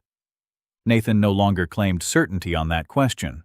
What he questioned was inevitability. And what he increasingly rejected was the assumption that human beings represented merely a temporary stage between biological evolution and something superior. For years, the technology industry had spoken as though humanity stood on the verge of being replaced.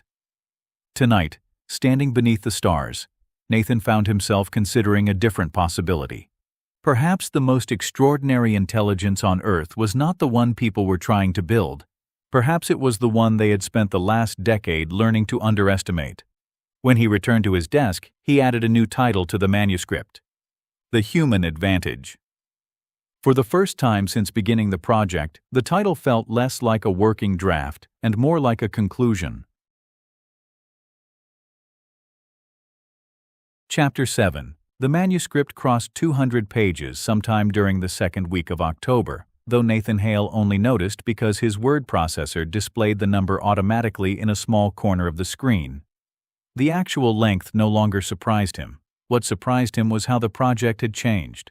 When he began writing, he imagined producing a technical paper, a careful assessment of current AI capabilities, scaling limitations, economic constraints, and the increasingly visible gap between public expectations and private evidence. Instead, the document had evolved into something much larger. Every new chapter seemed to reveal another layer of the story. Technical realities led to economic realities. Economic realities led to political realities. Political realities led to psychological realities. The deeper Nathan dug, the less he believed the AI debate was fundamentally about technology at all. It was becoming a story about human beings, about belief, and about what happened when an entire civilization became emotionally invested in a future that had not yet arrived. That realization was precisely why he had not published. Many people would later assume that fear was the reason. Some would imagine legal concerns, corporate pressure, financial consequences, or reputational risk. Those factors existed certainly, but they were not what kept the manuscript locked inside encrypted drives and offline storage devices scattered between his home, a bank deposit box, and the office of an attorney who did not yet know what he was holding. The real reason was uncertainty, not scientific uncertainty. Nathan's confidence in the evidence continued growing. The uncertainty involved consequences. Once released, the manuscript would develop a life of its own. It would travel beyond his control. Politicians would use it. Investors would use it. Journalists would simplify it. Critics would distort it. Supporters would exaggerate it. The world had become remarkably efficient at turning nuanced arguments into tribal slogans, and Nathan suspected his work would be no exception. Some mornings he convinced himself that publication was a moral obligation. Other mornings he wondered whether silence represented the more responsible choice. The conflict followed him everywhere. It accompanied him on walks along the shoreline. It sat beside him during meals. It appeared in the quiet moments before sleep. It waited beside the coffee maker each morning like an unwelcome but persistent companion. On a Thursday afternoon, While reviewing another batch of evaluation reports, Nathan received a message from Priya Das. The note contained only 4 words. Turn on the news, nothing else, no explanation, no context. Nathan immediately felt a tightening sensation in his chest. Researchers learned to recognize certain forms of communication. Short messages often carried more urgency than long ones. He reached for the remote and switched on the television mounted on the far wall of his study. Every major financial network was broadcasting the same story. A leak. The word appeared in enormous letters beneath images of data centers, corporate headquarters, and AI company logos. Nathan moved closer. A reporter was speaking rapidly while scrolling through excerpts from what appeared to be internal documents obtained from an unnamed source inside a major AI laboratory. The documents described plateauing benchmark improvements, escalating training costs, persistent reasoning limitations, internal disagreements about future capability projections. Nathan felt his pulse accelerate. Not because the information was new, because it was public. For months he had been speaking privately with researchers who understood the situation. Now the wall separating internal discussion from public conversation had finally cracked. The reporter continued. Analysts were debating the significance of the leak. Company representatives insisted the documents had been taken out of context. Industry advocates argued that temporary slowdowns were common throughout technological history. Skeptics claimed the leak confirmed long-standing concerns regarding overhyped expectations. Nathan watched silently. The details themselves were almost irrelevant. What mattered was that the discussion had begun.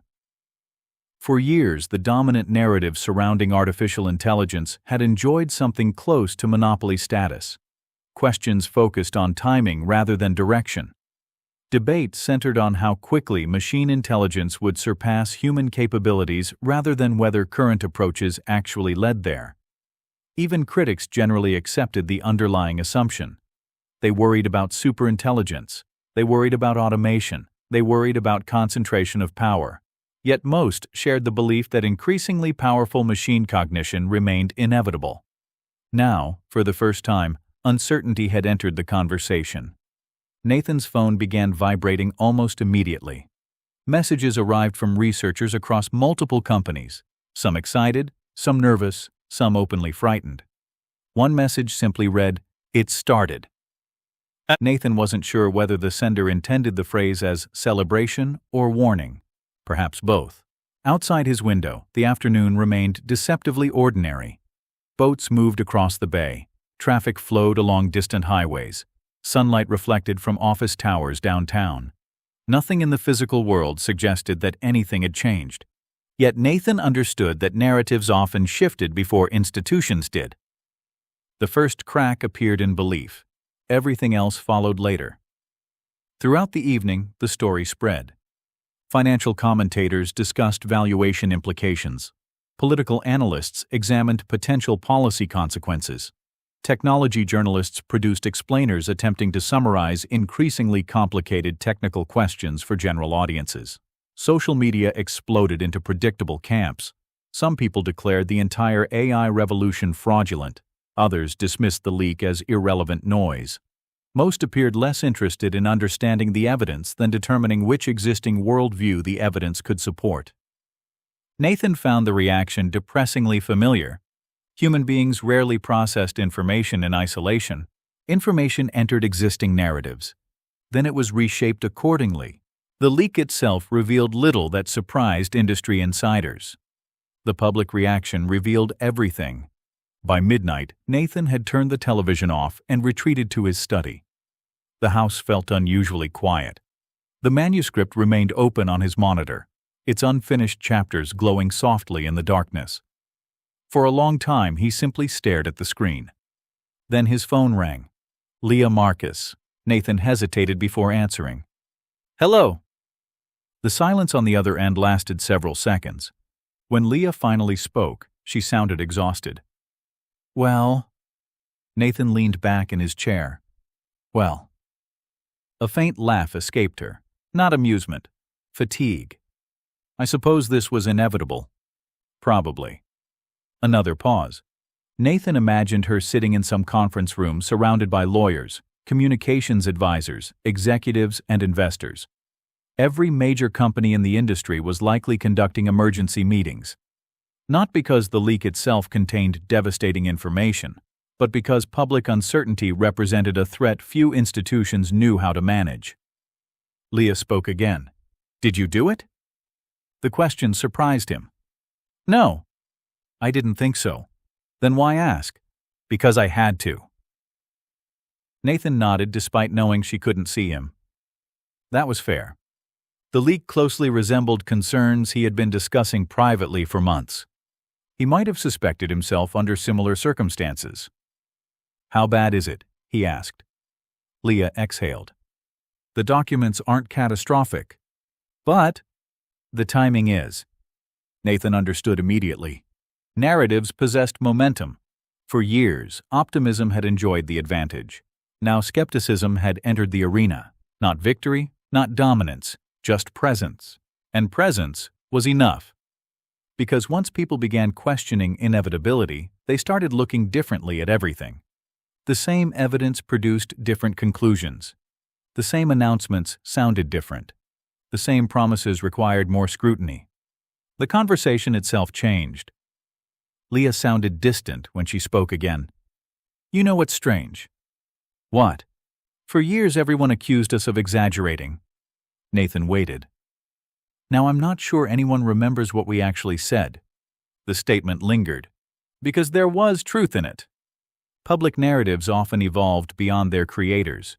Many executives genuinely believed their own forecasts. Many researchers genuinely believed in eventual machine intelligence. Many investors genuinely believed they were funding a transformational future. The problem was not necessarily dishonesty. The problem was collective amplification.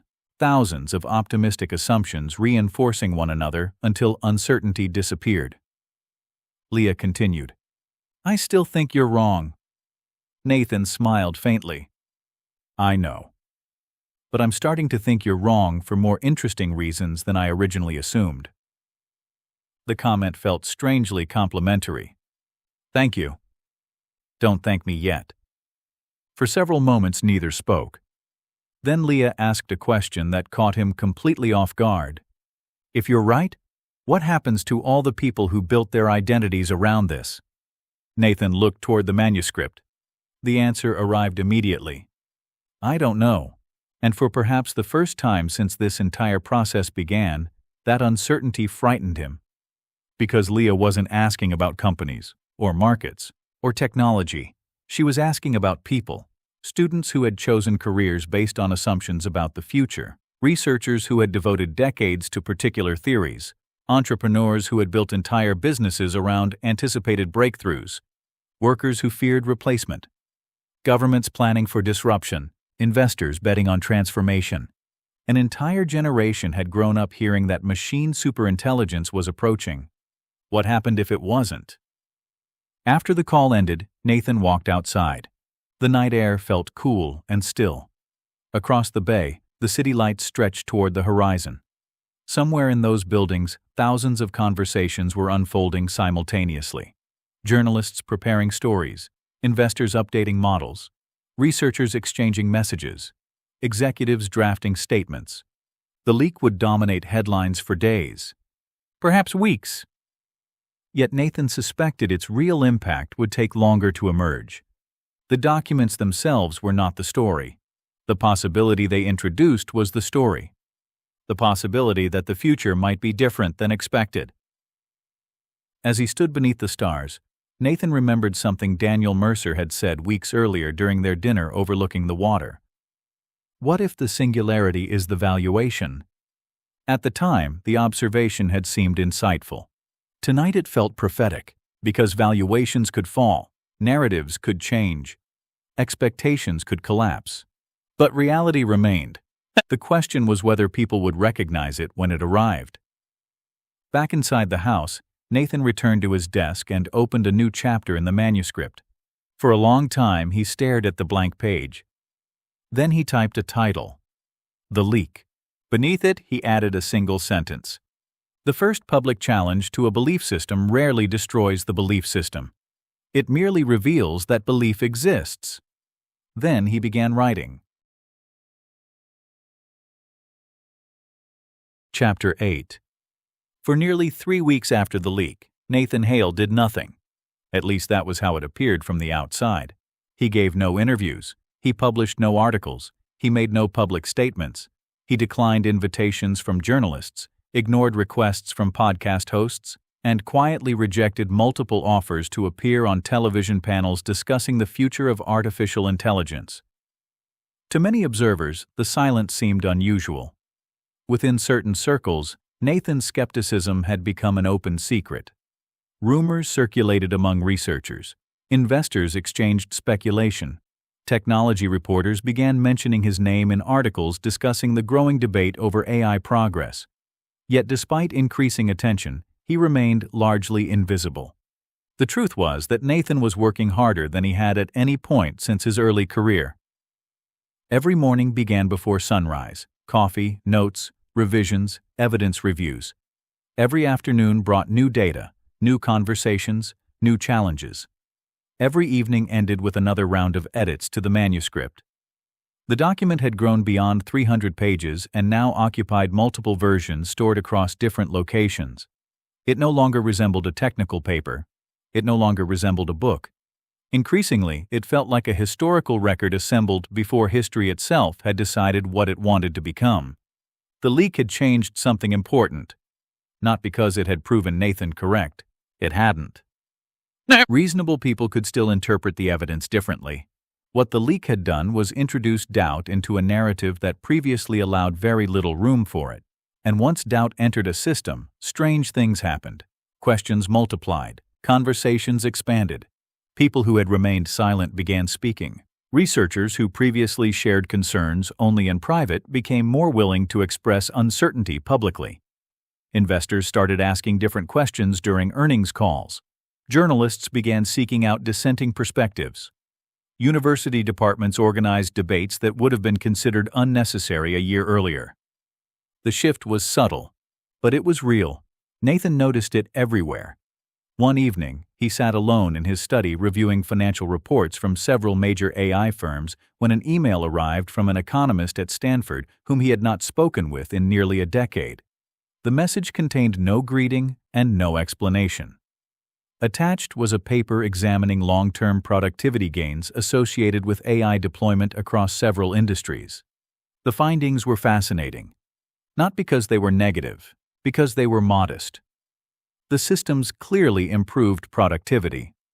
In some environments, the improvements were substantial, yet the results looked nothing like the economic revolution often described in public discussions.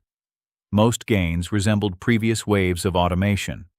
Useful, important, sometimes transformative within specific domains, but nowhere near the civilization-altering disruption implied by forecasts built around imminent superintelligence. Nathan leaned back in his chair after finishing the report. The pattern was becoming familiar. Again and again, reality appeared more complicated than either side wanted. AI enthusiasts often exaggerated. AI critics often underestimated. The truth occupied an uncomfortable middle ground. The technology mattered enormously. It simply wasn't magic. As darkness settled beyond the windows, Nathan found himself thinking about an observation Daniel Mercer had made weeks earlier. Technologies rarely failed because they were useless. They failed because expectations became disconnected from reality. Railroads had transformed civilization. So had automobiles. So had electricity. So had the internet. Yet each technological revolution produced periods during which public imagination raced far ahead of practical implementation. Perhaps artificial intelligence was experiencing something similar. The possibility no longer felt controversial. It felt probable. The phone rang. Nathan glanced at the screen. Emily. His daughter sounded unusually serious. "Dad, what's wrong?" "Nothing." The answer came too quickly. Nathan waited. After a few seconds, she laughed softly. "I hate that you can tell. You always pause when nothing is wrong." "That's annoying." "It comes with being a parent." Emily was quiet for a moment. Then she said something unexpected. "I think you should publish." Nathan stared at the dark window beside his desk. For several seconds he said nothing. Emily knew about the manuscript, not the details, but enough to understand what he was working on. "What makes you say that?" "I've been watching people." Nathan smiled faintly. That sounded remarkably similar to something he might have said. "Go on." "The students are anxious." "About AI?" "About everything." Her voice softened. "They think the future is already decided." Nathan looked toward the manuscript lying open beside him. 300 pages, months of work, countless conversations, an enormous amount of uncertainty. Emily continued, "I don't know if you're right." "Neither do I." "I know." A pause followed. "But I think people deserve to hear another possibility." The sentence lingered after the conversation ended. People deserve to hear another possibility. Not certainty, not prediction, possibility. Nathan walked outside shortly afterward. The night air carried the faint smell of salt water drifting in from the bay. Across the shoreline, lights shimmered against the darkness. Ferries moved slowly between distant terminals. Aircraft crossed overhead in steady silence. For years, discussions about artificial intelligence had revolved around a remarkably narrow range of futures: superintelligence, automation, human irrelevance, economic disruption, machine dominance. The details varied, but the direction remained largely consistent. The future was always something happening to humanity. Rarely something humanity continued shaping. Perhaps that was part of the appeal. Responsibility became easier when transferred elsewhere. A superior intelligence would arrive. The difficult decisions would be solved. The uncertainty would end. The burden would shift. Nathan increasingly suspected that many people found comfort in that narrative. The alternative was far messier. The alternative suggested that human beings remained responsible for themselves, for their institutions, for their economies, for their mistakes, for their future. As he stood looking out across the water, Nathan realized something that had been slowly forming beneath the surface of his thinking for months. The manuscript was no longer primarily about artificial intelligence. Artificial intelligence was simply the vehicle. The real subject was human agency. The entire debate ultimately revolved around a single question: what if no successor was coming? The thought felt strangely liberating and terrifying. Because if there would be no imminent superintelligence arriving to solve humanity's problems, then humanity remained accountable for solving them itself. Climate change, political instability, economic inequality, education, healthcare, scientific progress, social cohesion. The list stretched endlessly. No machine would rescue civilization from the consequences of its own decisions. Civilization would have to continue doing what it had always done: struggle forward imperfectly. The next morning, Nathan made a decision. It arrived quietly, without drama, without revelation, without certainty. He sat at his desk shortly after dawn, opened the latest version of the manuscript, and stared at the title page. The Human Advantage. The words looked different now, not because the title had changed, because he finally understood what it meant. For months he had interpreted the phrase as an argument about intelligence: human intelligence versus machine intelligence, human reasoning versus machine reasoning, human judgment versus machine judgment. But that wasn't quite right. The real advantage was responsibility. Human beings cared about outcomes because they lived inside those outcomes. They suffered consequences. They formed relationships. They built communities. They inherited history. They created meaning. Machines processed information. Humans inhabited existence. The distinction seemed obvious. Yet somehow society had become increasingly willing to forget it. Nathan opened a new email. The recipient was a publisher he trusted, an old acquaintance who had spent decades navigating complicated scientific controversies. He attached the manuscript. Then he stared at the screen. His finger hovered above the keyboard. For a brief moment he considered closing the laptop. Waiting longer, collecting more evidence, adding another chapter, refining another section. Researchers often delayed publication because uncertainty never completely disappeared. There was always another study, another experiment, another data point, another reason to wait. But eventually waiting became its own decision. Nathan thought about Mara, about Emily, about Priya, about the countless students building their futures around assumptions that might prove wrong, about the researchers privately expressing doubts they felt unable to discuss publicly, about the investors, executives, and policymakers making decisions that affected millions of lives. Then he pressed send. The email disappeared. Nothing changed. The room remained quiet. The bay remained visible beyond the window. The coffee remained warm beside his keyboard. The world did not shake. No alarms sounded. No headlines appeared. For several seconds, Nathan felt almost foolish. Months of hesitation reduced to a single keystroke. Then he understood something important. The real consequence wasn't sending the manuscript. The real consequence was that he no longer controlled it. The argument now belonged to the world. Outside, morning sunlight spread slowly across the water. Nathan watched it for a long time. For the first time in months, he felt neither certain nor uncertain. Neither optimistic nor pessimistic. Only relieved. Whatever happened next would happen in public. And after spending nearly a year studying belief systems, narratives, expectations, and the future of intelligence, Nathan found himself returning to a surprisingly simple conclusion. Truth was rarely powerful because it was perfect. Truth was powerful because eventually it had to compete with reality. And reality, unlike stories, never stopped keeping score. Chapter 9. The first reviews appeared less than 48 hours after publication, and they arrived with a speed that would have impressed Nathan Hale if he had not spent most of his adult life observing how rapidly modern institutions could mobilize when confronted with an unwelcome idea. The Human Advantage had not yet become a bestseller. It had not even been publicly available long enough for most people to read it. That detail turned out to be largely irrelevant.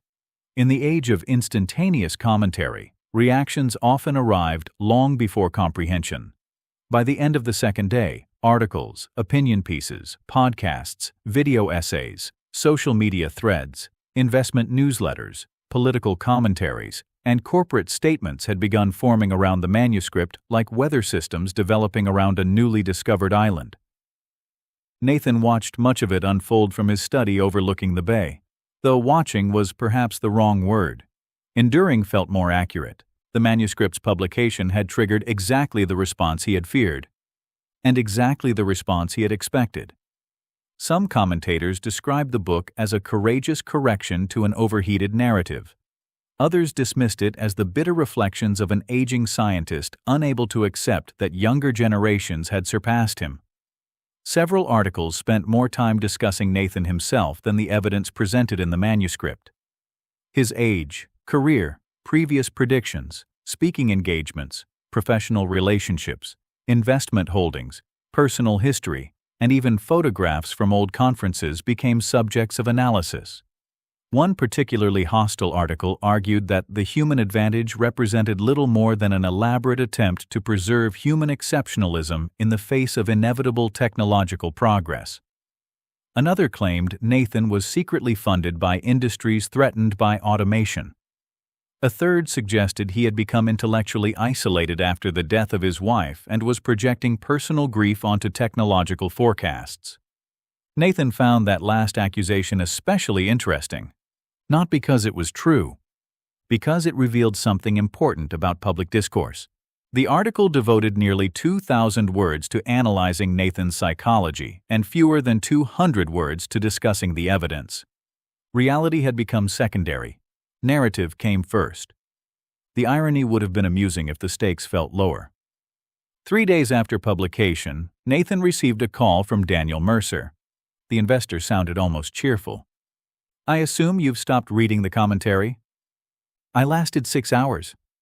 "Better than most." Nathan laughed softly. Outside his window, morning fog drifted across the water. The city skyline appeared and disappeared behind shifting layers of gray. "What do you think?" Nathan asked. Mercer was quiet for a moment. I think the reaction tells us more than the book. Nathan considered that.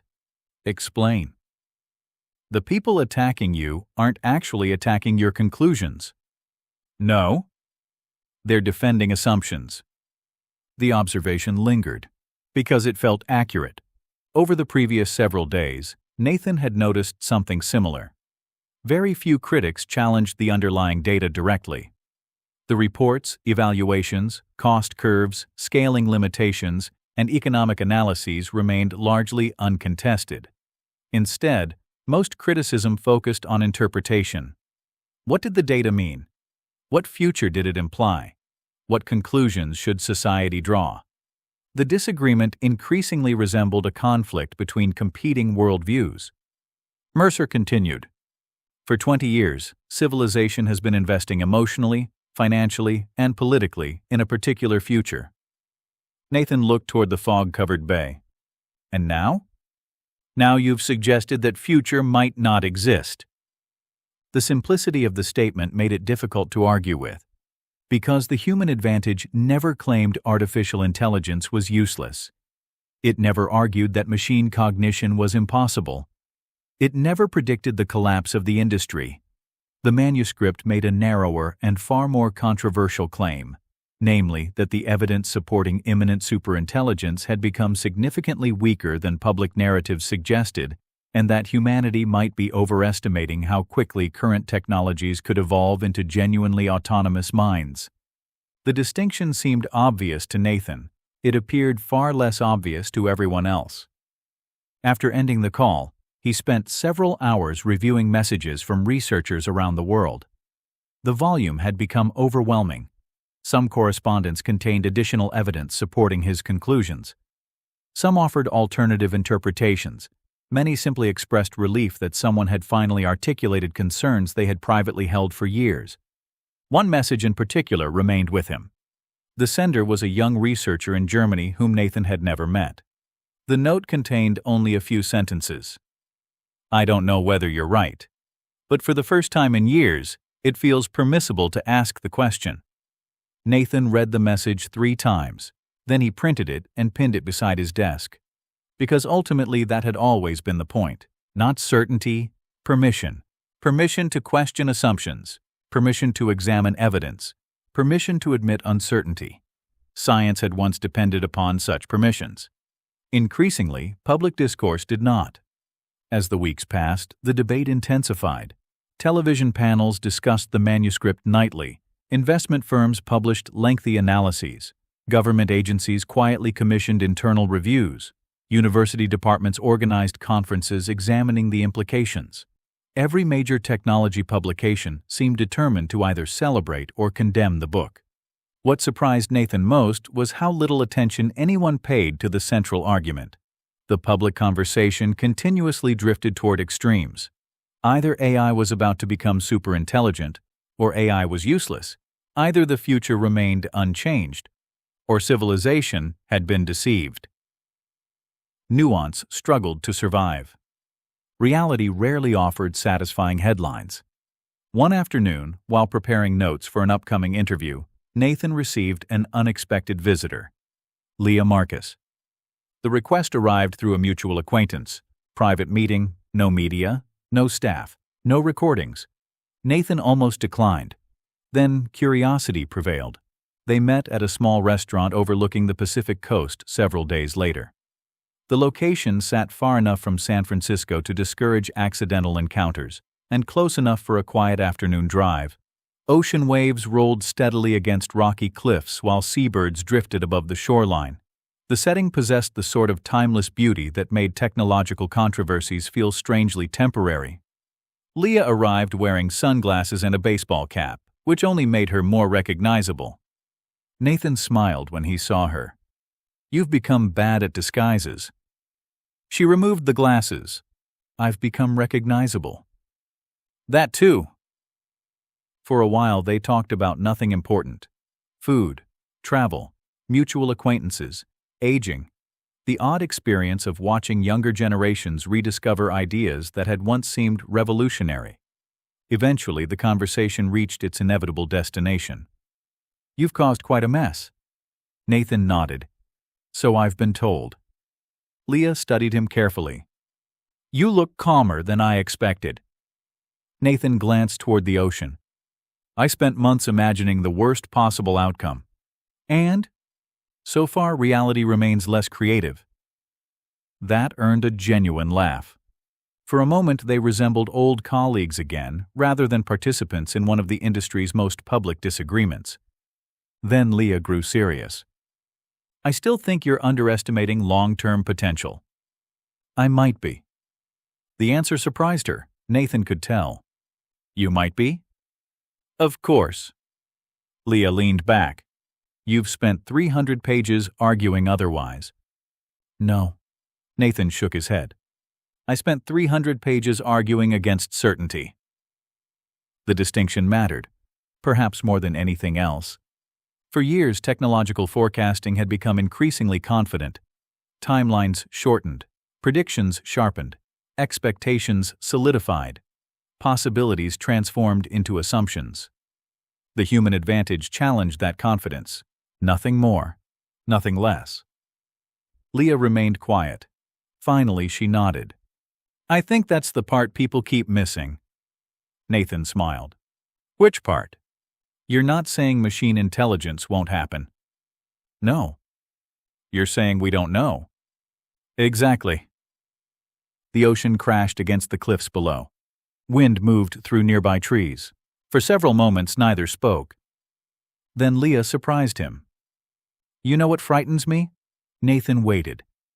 Not that you're wrong. The answer caught him off guard. Then what? Leah stared toward the horizon. That you're right about the psychology. Nathan said nothing. She continued. For years, I've watched investors, governments, employees, journalists, and executives build expectations around increasingly powerful AI. Some of those expectations are reasonable, some aren't. But they've all become tangled together. Nathan understood. The technology and the mythology had merged. Separating them would not be easy. Leah looked back at him. If the mythology breaks before the technology matures, things could get ugly. The statement lingered between them, because both understood what she meant. Markets could overreact. Public trust could collapse. Funding could disappear. Promising research could become collateral damage. History contained numerous examples of technology suffering because expectations had raced too far ahead of practical reality. Nathan nodded slowly. That's possible. Leah smiled faintly. You always did have a talent for understatement. As the afternoon sunlight faded toward evening, their conversation gradually shifted away from AI. They discussed families, old colleagues, retirement plans neither truly intended to follow, and the peculiar realization that both of them now occupied the elder generation within an industry that increasingly celebrated youth. When they finally stood to leave, neither mentioned the manuscript again. Some arguments reached a point where repetition added little. Outside, the Pacific stretched endlessly toward the horizon. Nathan watched Leah walk toward her car before turning toward his own. For a moment, he stood alone beside the ocean. The backlash continued growing. The debate continued expanding. The uncertainty continued spreading. Yet standing there, listening to waves that had been arriving on those shores long before computers existed, Nathan found himself feeling strangely hopeful. Not because people agreed with him. Most didn't. Not because the controversy was ending. It wasn't. But because the conversation had changed. For the first time in years, society seemed willing to entertain a possibility it had largely ignored. The possibility that intelligence might be more complicated than expected. The possibility that human beings remained more important than assumed. The possibility that the future was not inevitable, only uncertain. And uncertainty, Nathan reflected as he watched the sun disappear into the Pacific, was not a weakness of science. It was the beginning of it. Chapter 10. The first signs were so subtle that most people missed them. There was no dramatic collapse of the AI industry, no market crash powerful enough to dominate history books, No moment when executives marched onto stages and confessed that the future had been misunderstood. Reality, Nathan Hale discovered, was far too complicated for that. Technologies rarely failed in clean, theatrical ways. More often, they simply settled into their proper place. Artificial intelligence continued improving. Companies continued investing. Researchers continued publishing papers.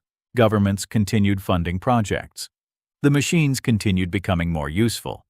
And yet, over the 18 months following publication of The Human Advantage, something important changed. The conversation matured. The word inevitable appeared less frequently. Predictions became more cautious. Timelines grew longer, claims softened, questions multiplied. The future remained uncertain. For Nathan, that uncertainty felt less like a defeat and more like a return to intellectual honesty. One cold February morning, nearly 2 years after he had first begun writing the manuscript, he sat in a crowded auditorium at Stanford, listening to a panel discussion on artificial intelligence and economic productivity. The room contained researchers, students, investors, executives, policymakers, journalists, and academics. 20 years earlier, such a gathering would have focused almost entirely on capability forecasts. 10 years earlier, the discussion would have revolved around AGI timelines. 5 years earlier, nearly every participant would have been debating the arrival of superintelligence. Now the questions sounded different. How should AI be integrated into existing professions? Which applications generated genuine value? How could organizations measure productivity improvements realistically? Where did human judgment remain essential? What new forms of work might emerge? The change was subtle, yet Nathan noticed it immediately. The conversation had shifted from prophecy to implementation, from mythology to management, from speculation to reality. The technology had not disappeared. The religion surrounding it had weakened. That distinction mattered. After the panel ended, several students approached him. These encounters had become increasingly common.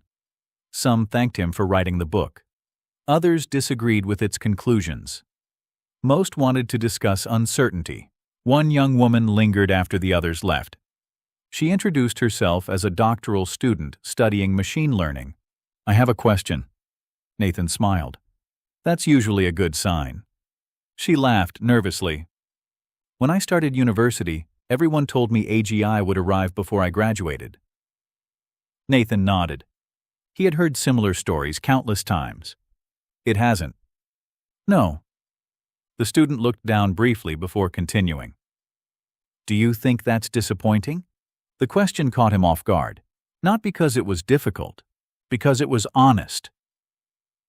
For several seconds he considered the answer. Finally, he looked around the campus. Students crossed pathways carrying books, laptops, coffees, backpacks, and the countless worries associated with being young. Construction crews worked on new buildings. Professors hurried toward meetings. Conversations unfolded beneath trees planted long before anyone imagined artificial intelligence. Life continued. Human life, messy, complicated, unfinished. "No," Nathan said.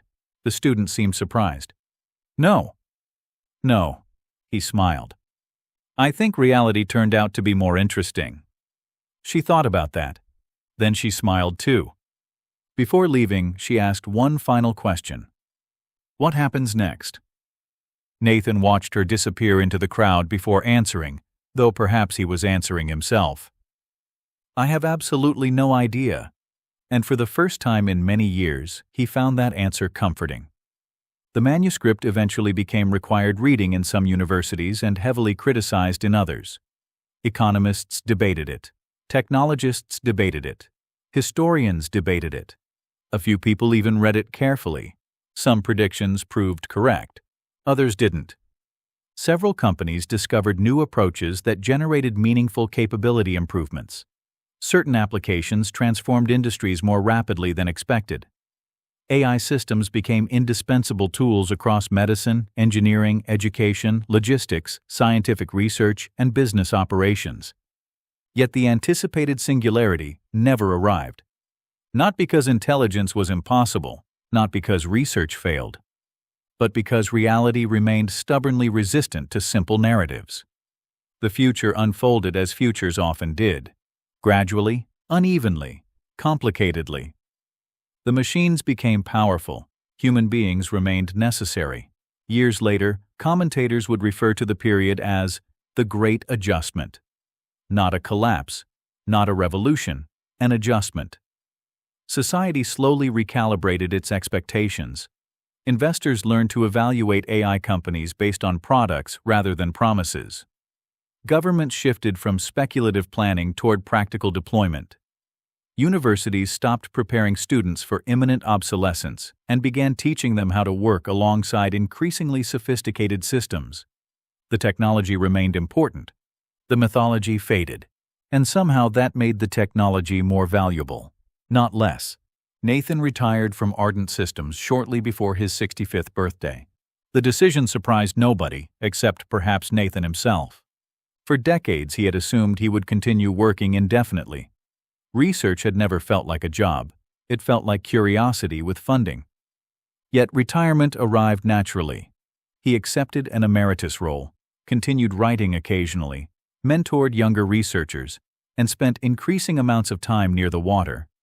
Some mornings he walked for hours. Some afternoons he read. Some evenings he sat on the deck overlooking the bay and watched sunlight move across the surface of the water. The pace suited him.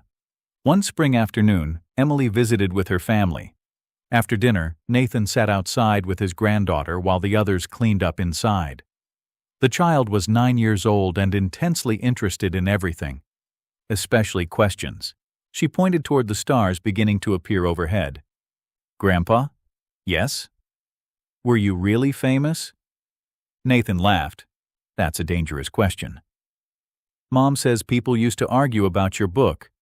"They still do." His granddaughter considered that. "Why?" Nathan leaned back in his chair. The evening air felt warm. The bay reflected the final colors of sunset. Far in the distance, lights from boats and buildings shimmered against the darkening horizon. "Because people disagreed about the future." The child nodded as though that made perfect sense. Then she asked the question that reminded him so much of Mara that it almost hurt. "Were you right?" Nathan looked out across the water. The answer, he realized, was more complicated than it would have been years earlier. The manuscript had not predicted everything. Nothing ever did. The world had changed in ways he anticipated and ways he never imagined. AI had become more useful than many skeptics believed, less godlike than many enthusiasts expected. Most importantly, humanity had continued. The old assumption that machines would soon inherit responsibility for civilization now seemed strangely distant. People still made decisions, still made mistakes, still solved problems, still created meaning, still argued, still loved, still built futures. The responsibility had never gone away. It had remained exactly where it had always been. With them. Nathan smiled. A little. His granddaughter frowned. A little? A little right. The answer seemed unsatisfactory. Children preferred certainty. Adults usually did too. Eventually she shrugged and returned her attention to the stars. Nathan watched them with her. Later that night, after everyone had gone home and the house had become quiet again, Nathan found himself standing alone beside the window of his study. The room looked different now, cleaner, less crowded. The walls no longer held charts and reports. The stacks of evaluations had been archived years ago. Most of the urgency had faded. Only a few books remained on the desk. Among them sat a worn copy of The Human Advantage. Nathan picked it up. The cover showed signs of age, coffee stains, bent corners, faded notes in the margins, the physical evidence of a life spent thinking. He opened to the first page and reread the sentence that had started everything. For 15 years, I have publicly argued that artificial general intelligence was likely within reach. I now believe that conclusion was wrong. Nathan smiled softly. Looking back, he understood that the sentence itself had never been the point. The point was the willingness to write it, to reconsider, to question, to change one's mind when evidence demanded it. That was the real advantage. Not intelligence, not computation, not prediction, humility. The ability to confront reality, even when reality contradicted hopes, investments, careers, or identities. Machines could calculate, machines could optimize, machines could imitate. But the courage to admit uncertainty remained stubbornly human. Outside the window, the bay stretched into darkness. The city lights glowed along the shoreline. Airplanes crossed the night sky. Boats moved quietly through the harbor. Civilization continued its endless work. No superintelligence had arrived to take over. No machine god had descended to solve humanity's problems. The future had remained exactly what it had always been: a responsibility, a challenge, an opportunity, a story still being written. Nathan stood there for a long time, watching reflections ripple across the water. Then he switched off the light, left the study, and walked slowly toward bed. Behind him, the manuscript remained on the desk. Ahead of him, the future remained unknown. And somewhere between those two realities lay the truth he had spent years trying to understand. Humanity's greatest advantage had never been intelligence alone. It was the willingness to carry the burden of deciding what to do with it.